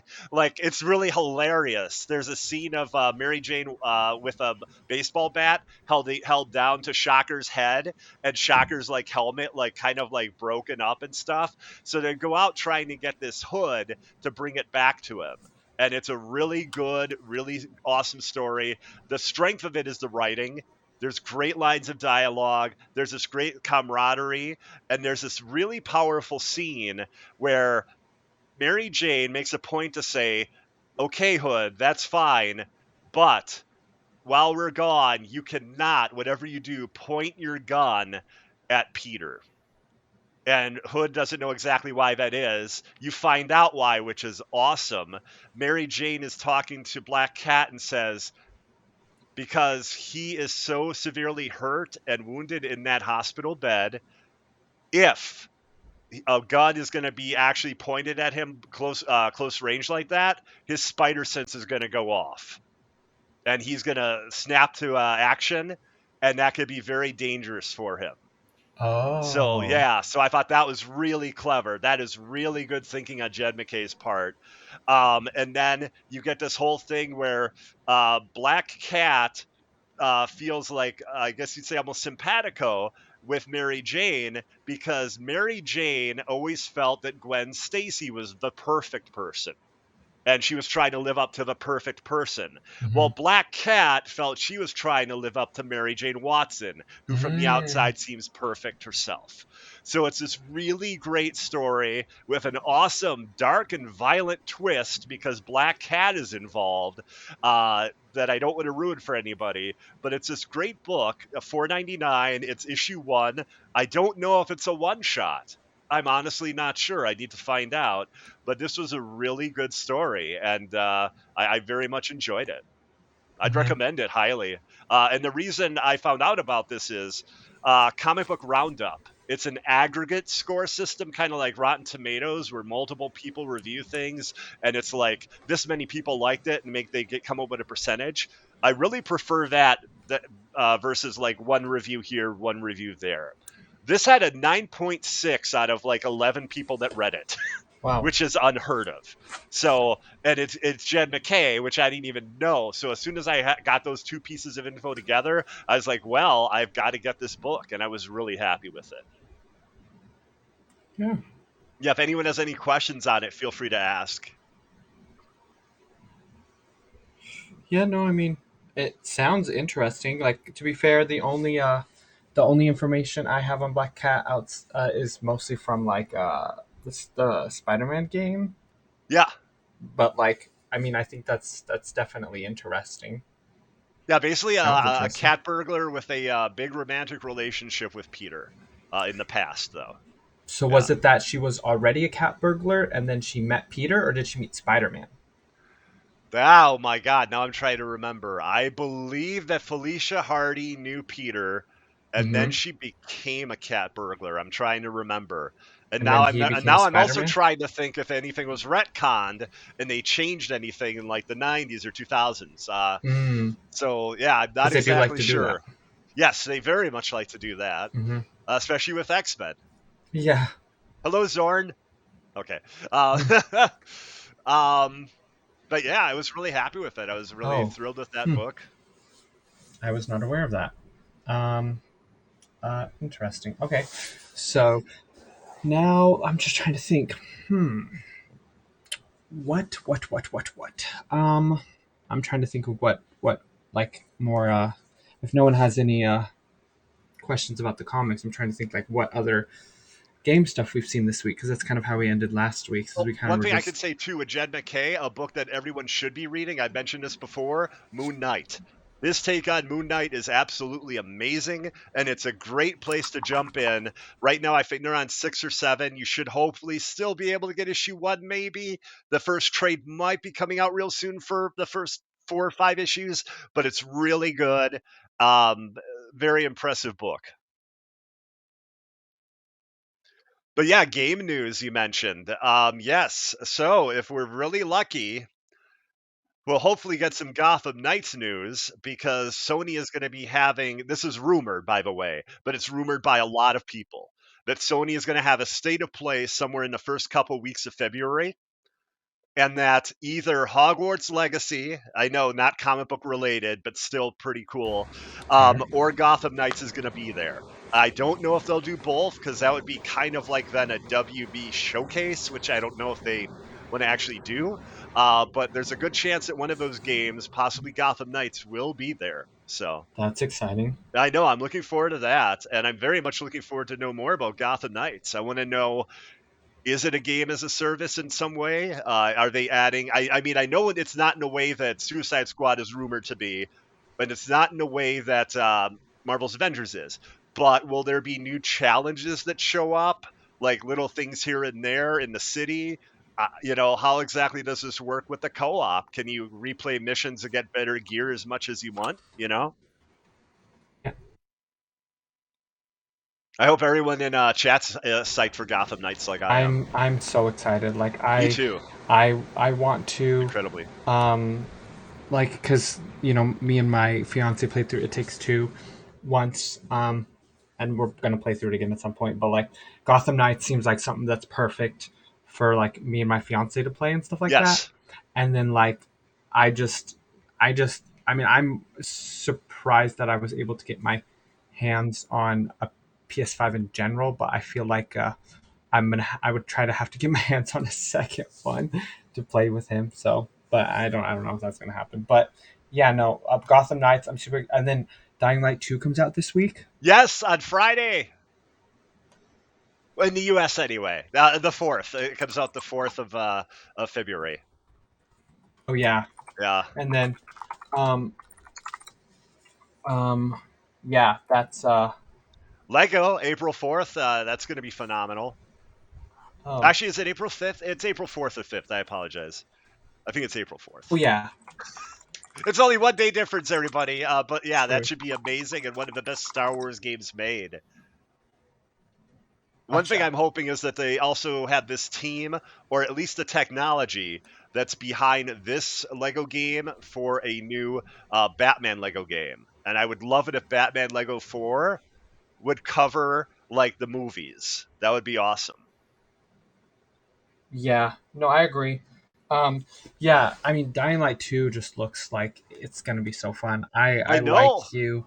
I like the first one, Me too. and the second one just looks insane. I don't know if I'm gonna be able to get it right away, but like it definitely like knowing that they have um uh what's the right word? Knowing that they have so many years of like I know content they're planned. committing to 5 years of content. Yeah, that's insane. That's Yeah. amazing. And Uh what's cool is they've actually lived up to it already because with Dying Light 1, we saw them 6 or 7 years covering that game.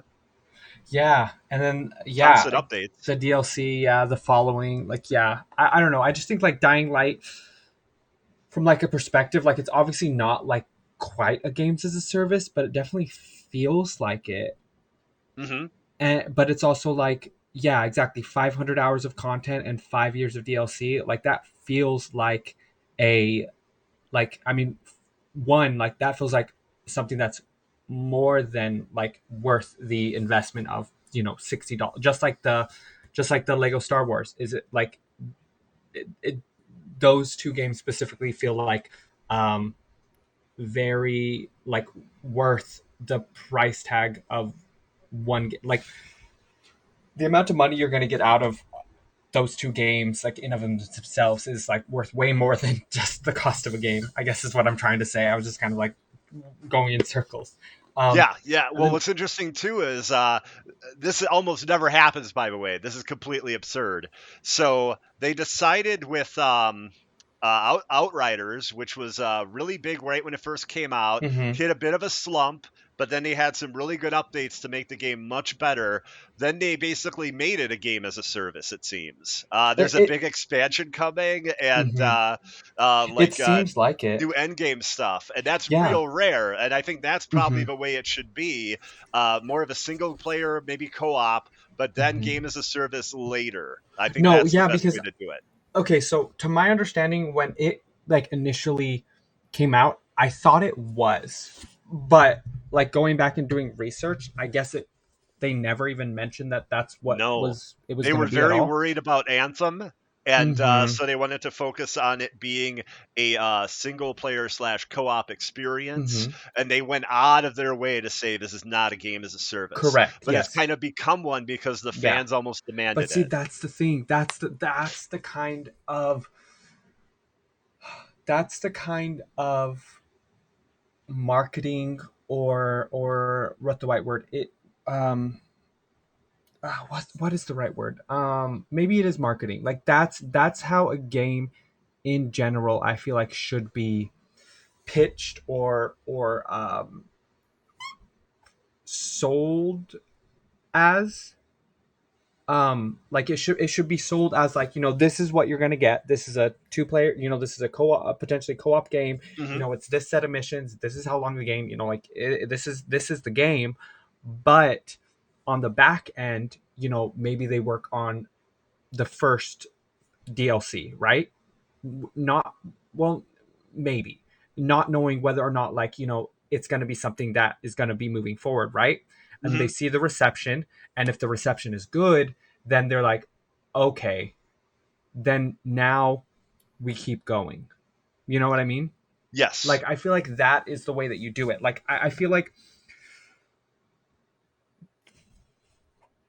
outside of something like Destiny 2, because Destiny already existed, like we knew that was going to be games as a service anyways, right?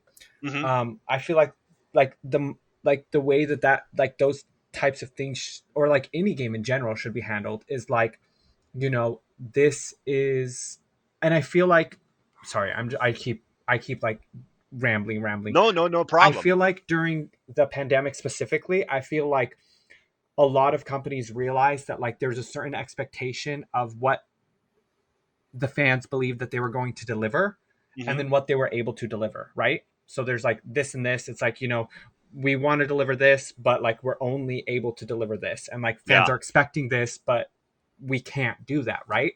So I think Outriders is the first really good example of setting the expectations of this is what the game is, right? This is what the game is. You're getting the game, like that's it. But I mean, I played Outriders as soon as it came out. I bought Outriders.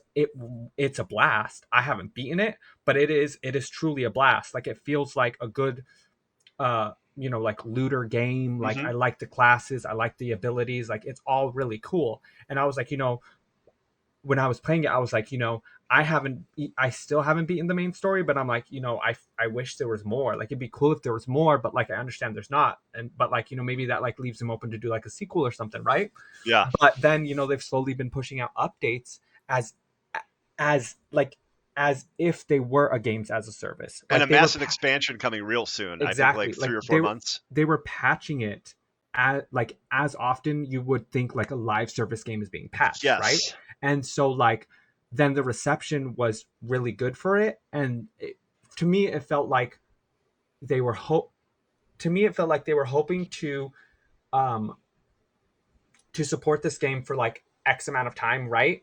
But they just needed the green light, and the Yeah. green light was how is the reception going to be for this game, and so they maybe started the beginnings of the next piece of content, but they may have not known like, is this going to actually be something people are invested in? Are we going to even be able to release the first piece of content? But it Hmm. doesn't hurt to work on it now and see how it turns out. And then since the reception was so good, they're like, great, our plan. Then they got the green light from the publisher, whatever it may be, and then now it seems like they're releasing content drops, new weapons, new this, like it, because I know they never mentioned it was Lives of Service, but I know for sure they never mentioned that there was going to be DLC or expansions or anything like that. So like with this coming, I feel like, and it also, I feel like just from like a brain, like just from like the way people may process information, Mm-hmm. it's a lot more exciting because whether or not they had the plans from the beginning to like push out expansions or stuff like that, them letting us know like no, this is not the plan, whatever, it makes it seem organic. Like it makes it seem like we're the reason why they're putting out expansions. Like Yeah. we bought the game, we played it, we loved it, and because of us the fans, which is the reason why you should, that's why we're getting expansions. And I think that Yeah. I think that that way of going about something is super cool. Yes, It and is like probably the right way. and to go back to the comic book part of video gaming, like it definitely feels like Marvel's Avengers is meant to be this awesome co-op experience, but story based. And Mm-hmm. then they did game as a service almost tacked on 2 or 3 years into development. That's definitely Mm-hmm. how it feels, and it Mm-hmm. shows that because if you see Yes. the loving attention to the actual campaign Yep. that the game comes with, um the Miss Marvel story arc and everything, Mm-hmm. there's all these set piece moments and things like that. And very rarely do you get those in the expansions for Marvel's Avengers. And Yeah. one thing I definitely want to get into, we also definitely want to cover comic books coming out this week. So that's Yeah, definitely a for part sure. of Hortiflex's on comics. So I Sorry have for cutting you off. Oh no, that's no problem, no problem. But I have that on deck right here. So one of the absolute biggest books coming out this year, maybe even like next year, hard to say. Reckoning War. Dan Slott has been working on this project for, I think, what, 10 to 20 years or so, and basically seeding little bits of information in the projects he's been working on for something called the Reckoning War. And it all begins this Wednesday with Reckoning War Alpha. And it's going to be this insane concept of like this first supervillain war, like almost in ancient times, and how that's affecting things right now. Mm-hmm. So I think that is going to be absolutely awesome. I'm really looking forward to it. Dan Slott did an amazing run on She-Hulk. Is doing an awesome run right now on Fantastic Four, and also had a great run on Amazing Spider-Man. So this is really exciting to me. I'm very much looking forward to Reckoning War. And then we also have from Image Comics Crossover. Crossover is one of the best books right now, I think, from Image. It's Donny Cates. Donny Cates was writing Venom. He's currently writing Thor, and he took over Hulk, which are all great books. I recommend all of them. And crossover is this absurd idea that all these amazing heroes and villains can come out of comic books into the real world. And it's done really well. It's a really cool book. And then we have from DC Comic Books, Dark Knights of Steel #4. Dark Knights of Steel has been super cool. This basically medieval telling of superheroes and villains, and there's nothing quite like it.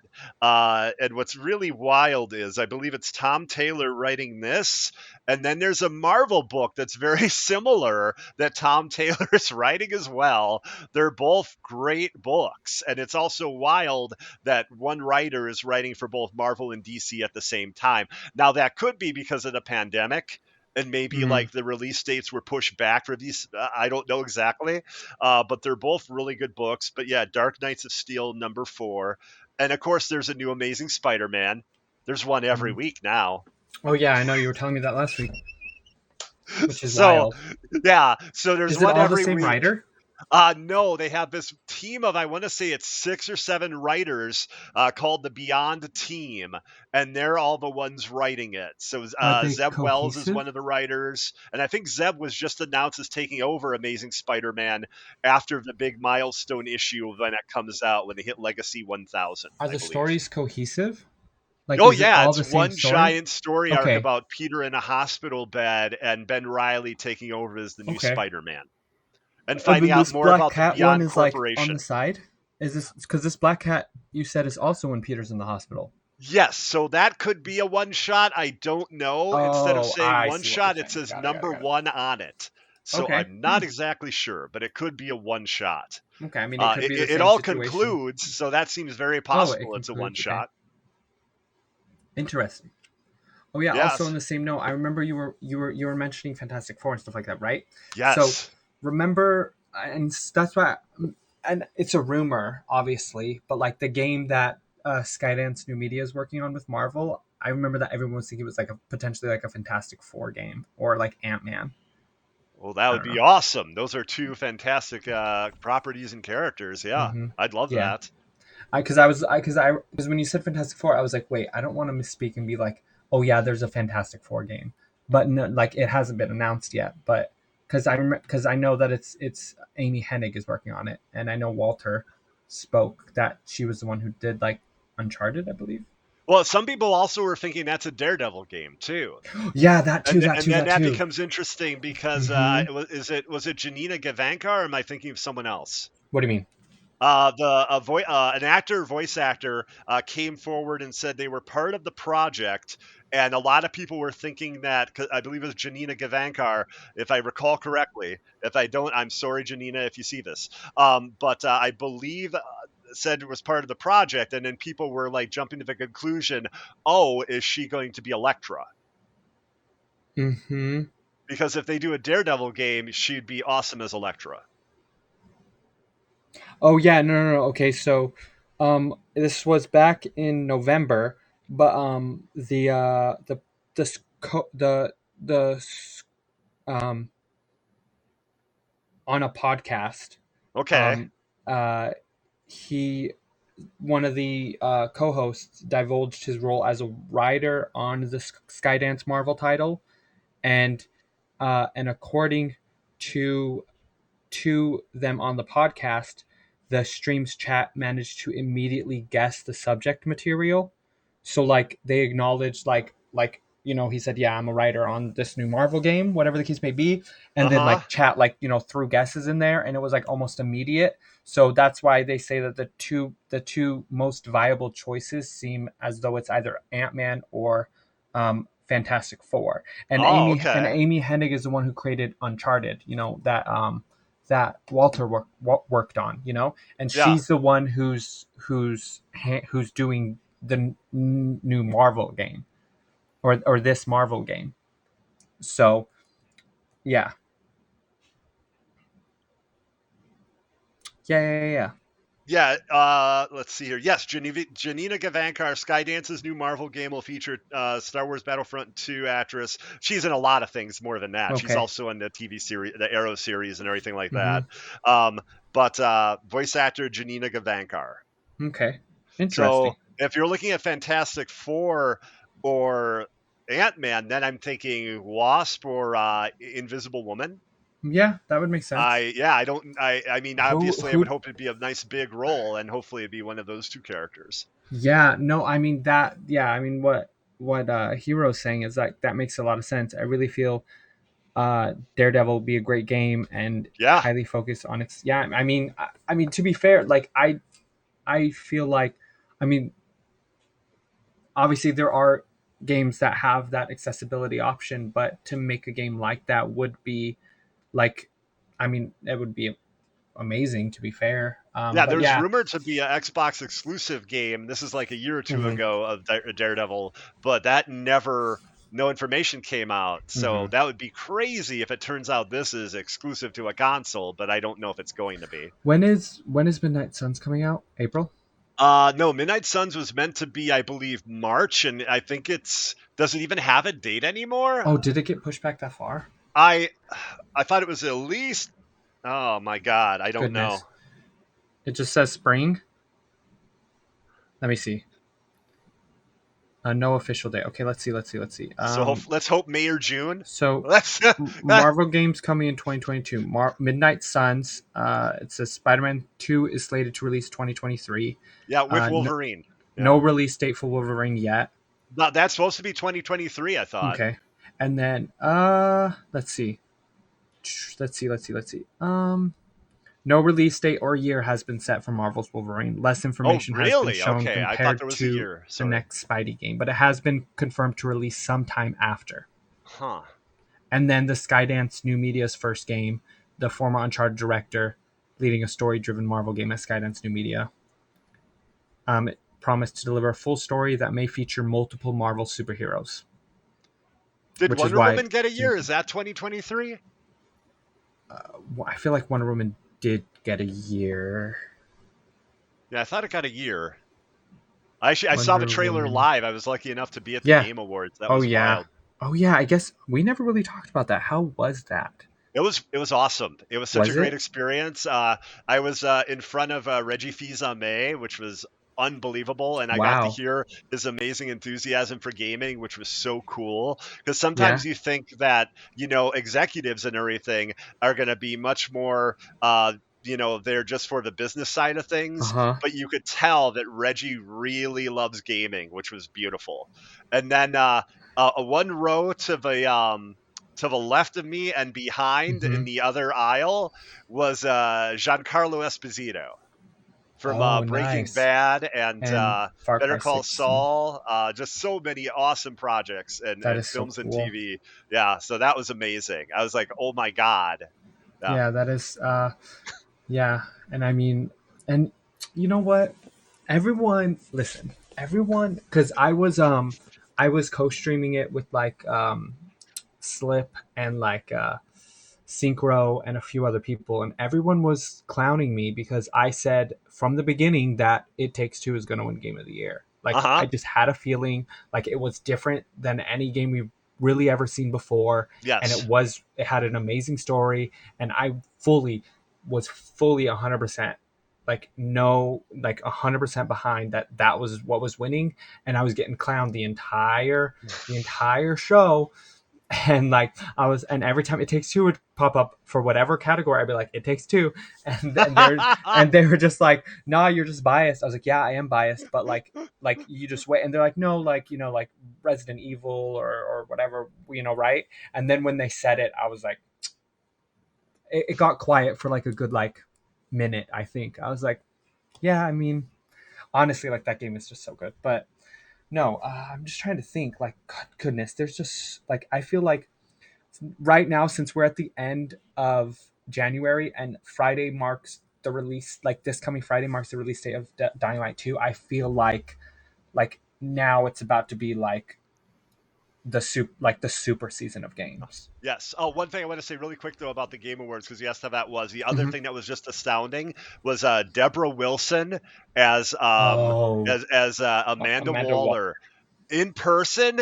Came off like in her performance, it's like she harnessed the concept of like she's cold-blooded, almost like a reptile. These are these amazing head movements and these really like just this intensity she gave, and then to actually see the gameplay after this excellent performance where she brought Amanda Waller to life in front of us in character with the costume and everything, that was wild. Like that was beyond my expectations of anything Yeah. that I was going to experience during the Game Awards. Suicide Squad just looks so good. And it's rock steady. The chance that this game could be bad is so minimal. It's so And yep. And the rumor is it is a game as a service, but That they is the hired a rumor. game as a service person like almost immediately. So apparently, I think they're going to do that part correctly. Oh, They've got okay. WB's muscle behind them. I Mm-hmm. think it's going to be great. I think the traversal on Suicide Squad looks sick. Like, It yeah, does. It reminds to me of my to Sunset Overdrive. Sorry. yeah.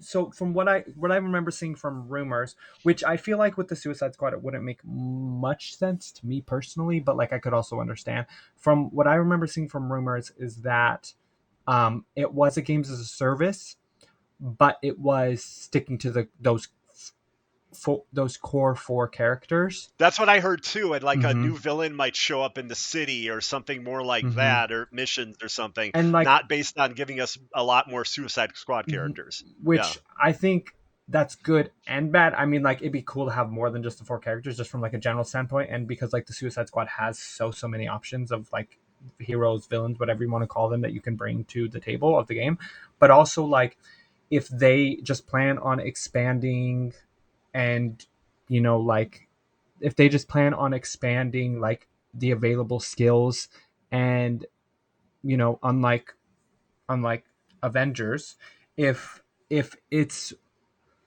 if it's like there's like viable paths and viable skills to go different builds, and it's not like you get enough skill points for every single skill in their entire thing, and you kind of Hmm. have to pick and choose what you want that goes along with the build that you're trying to go for. I think that could leave like a lot of uh build options for each character. Like, even if all four of us were to play the same character, we could all have a different build revolving around a Yes. different thing, which, I mean, like, I feel like in Avengers' case right now, like, it feels like, like, the best build for this character is this. There really isn't a reason to really go anything else, and like, so on and so forth. But like, I feel like with that, like, you could, I don't know. I just, like, I get, like, to me, like, the prospect of games as a service for a genre and IP that, like, I enjoy, like Suicide Squad, like, it's so exciting. Like, I mean, Yeah. it's basically like hoping it turns out how we wanted Avengers to be. I'm not saying that they can't do it at this point, but I mean, if Suicide Squad starts the way that we all wanted Avengers to, I feel like that is gonna, like, like, I don't know, like, I don't know. Games as Yeah. a service in general, to me, like, it excites me because I know that there's always something I can go back to. Sure. Like, I feel like games as a service versus like MMOs, like, I just have a difficult time like focusing on MMOs because there's just so much stuff. But with games as a service, because MMO does the same thing as games as a service do, but it drops you in it at once, and it's Yes. like the base game, whatever is right, not right, and then like they slowly do upon that. Same thing with games as a service, but I feel like games as a service does it at like a very like fixed rate of release, so Yeah, that like you're, it's an ebb and flow definitely yeah, with yeah, games yeah, as a so service. that You're gonna have down moments, and then you'll have huge moments like when something like The Witch Queen comes out, like I believe it's February mm-hmm, 22nd, where mm-hmm, everyone's excited. You know, yeah, not everyone loves doing the um oh my god, what do you weekly. call the stuff when you Vanguard, is it? No. The stuff in Destiny where you're like going and like shooting somebody and like you have the announcer. What's that called? There's a name for it. I can't remember. I'm not sure. Oh, it's not Vanguard. It's something like that. But yeah, like that's not my biggest favorite part of Destiny, but I love the story-based stuff. Mm-hmm. So that's what I'm looking forward to is the Witch Queen, and apparently they're claiming the best campaign with elements of a mystery going on you're trying to solve, and yeah, it sounds really great. Listen, I get to the part where oh wait, no, hero may not be that far. Never mind. Yeah, I'm I think right I got now. through Taken King. I think the last piece of content I played through was Taken King. Was that the last piece of content that released? Taken No. King though is the first Destiny. So Destiny 2, I'm right Wait, now on what? Forsaken, the second mission. Wait, what is the DLC for for Destiny 2? Destiny 2, give me 1 second. It is Forsaken, Beyond Light, something keep. Damn it. I was not expecting this question. But like, the Taken King was, for the first Destiny. That Okay, was like the so second or third big okay, expansion. so Forsaken, is that That's the where one that's we like a Western where you're is going that and getting the enemies. is that where we got the third thing? The third subclass. Yes. That's where we got the new subclass. Has every expansion released with the subclass? No. Not always a subclass. Like, I believe Beyond Light had Stasis, I think. Yes, Yeah. the element. Yes. So I Yeah. haven't played since Forsaken, actually. So I haven't played Shadowkeep. I haven't played Beyond Light. Yeah, and then I guess Witch Queen is this year. Lightfall is next year. And Witch Queen is quick too. It's the 22nd of February, I believe. Yeah, that's another thing that's coming out in February. Shoot. So Yeah. we have, okay. Yeah. So we have Dying Light, we have Horizon, we have Destiny. And it don't mean a thing unless you got that Elden Ring. No, That sorry. is, we got Elden Ring. Listen, if you want me to rage quit a video game, I will get Elden Ring. I will play it for all of 20 minutes on stream, and then I will rage quit my stream. I get a little Guaranteed. further. I like to buy a From Software game, get about 25% into it, and then be like, and then I eventually come Listen, back to it. Maybe I'll get 50%, but that's it. That's I think I got like maybe like an hour or two into Bloodborne, and there's this one part I just could not get past. I tried Is it it the like, priest that turns into a werewolf? is that that's like the first major thing that you Kinda. Like fight, there's kind a of sort of. massive, gigantic, furry werewolf that's like in front of a gate. You don't have to go linearly, so it may Yes, not be the first boss you face. it's possible. Use a music box? Did you have a music box? No, I don't think so. Okay. I probably didn't even make it that far. I made it Okay. like you're going through the city and you're killing all these enemies, and then at the end there's like something, like it's pretty early on. I'm pretty sure. I think it's And a giant werewolf. that's probably what it is. And then Yeah. I just kept dying, and I kept dying, and then I kept dying, and I've never touched it again. Like something cleric it's called. Cleric wolf or something Yeah, like that. it might be. Yeah. Yeah, so I gotten beyond that, a few hours beyond that, but like it's a brutal game and it's a lot of Mhm. trial and error and it's not going to be everyone's cup of tea. There's certain boss encounters you can just avoid, which is really Yeah. interesting. And what I'm really looking forward to is this might be the From Software game I like the most, even if I don't complete it, because Elden Ring is this giant open world where you can use stealth and there's like entire areas you don't have to go to. Mm-hmm. And like if you find an area that's way too difficult, you just go to another one. So I'm interested to see how that plays.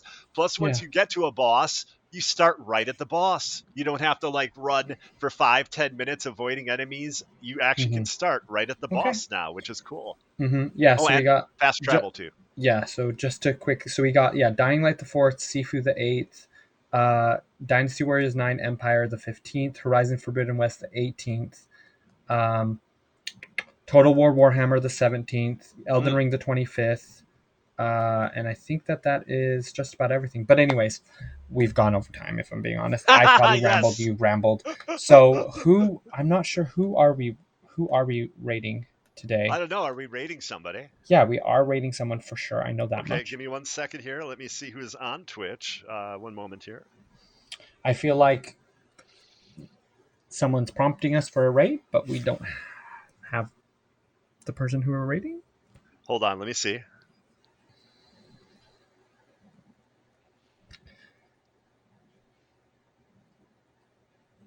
I see two options for a raid. Okay.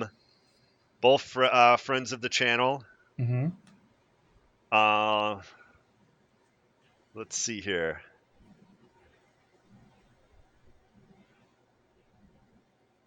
Okay. Let's So, see. should I say the names and then we like decide who, or should I say the games that they're playing? We go that route. How do you want to do this? Do you want to type it in the private chat? Well, actually, that's amazing. League of Valiants has listed one of those two people, so let us go that route. Yep, Suki that's is okay exactly is who I was live thinking with too. Pokemon. Mm-hmm. Yep, that's exactly who I was Just to give thinking him a too. shout out, my thought was Pewter Odin doing Diablo 3. But yes, let us raid Suki is okay. Yes, Suki. Yes, that was my thought process. Okay, so yeah, I mean, if everyone is ready, I appreciate everyone for stopping by again this second week, and it was fantastic. Thank you all, everybody. Thank you. We are going to go raid Suki. Dwarf was awesome. That was super cool. Mm-hmm. Thank you all. Perfect. I think that went well. I do too. I did not. I think our only stumbling block really was not knowing exactly that we were live. Yeah, sure. But that wasn't too bad. I think we handled that pretty well.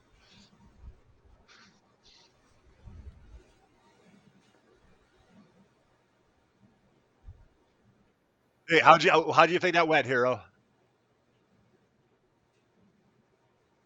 Mm-hmm. Ah, sure.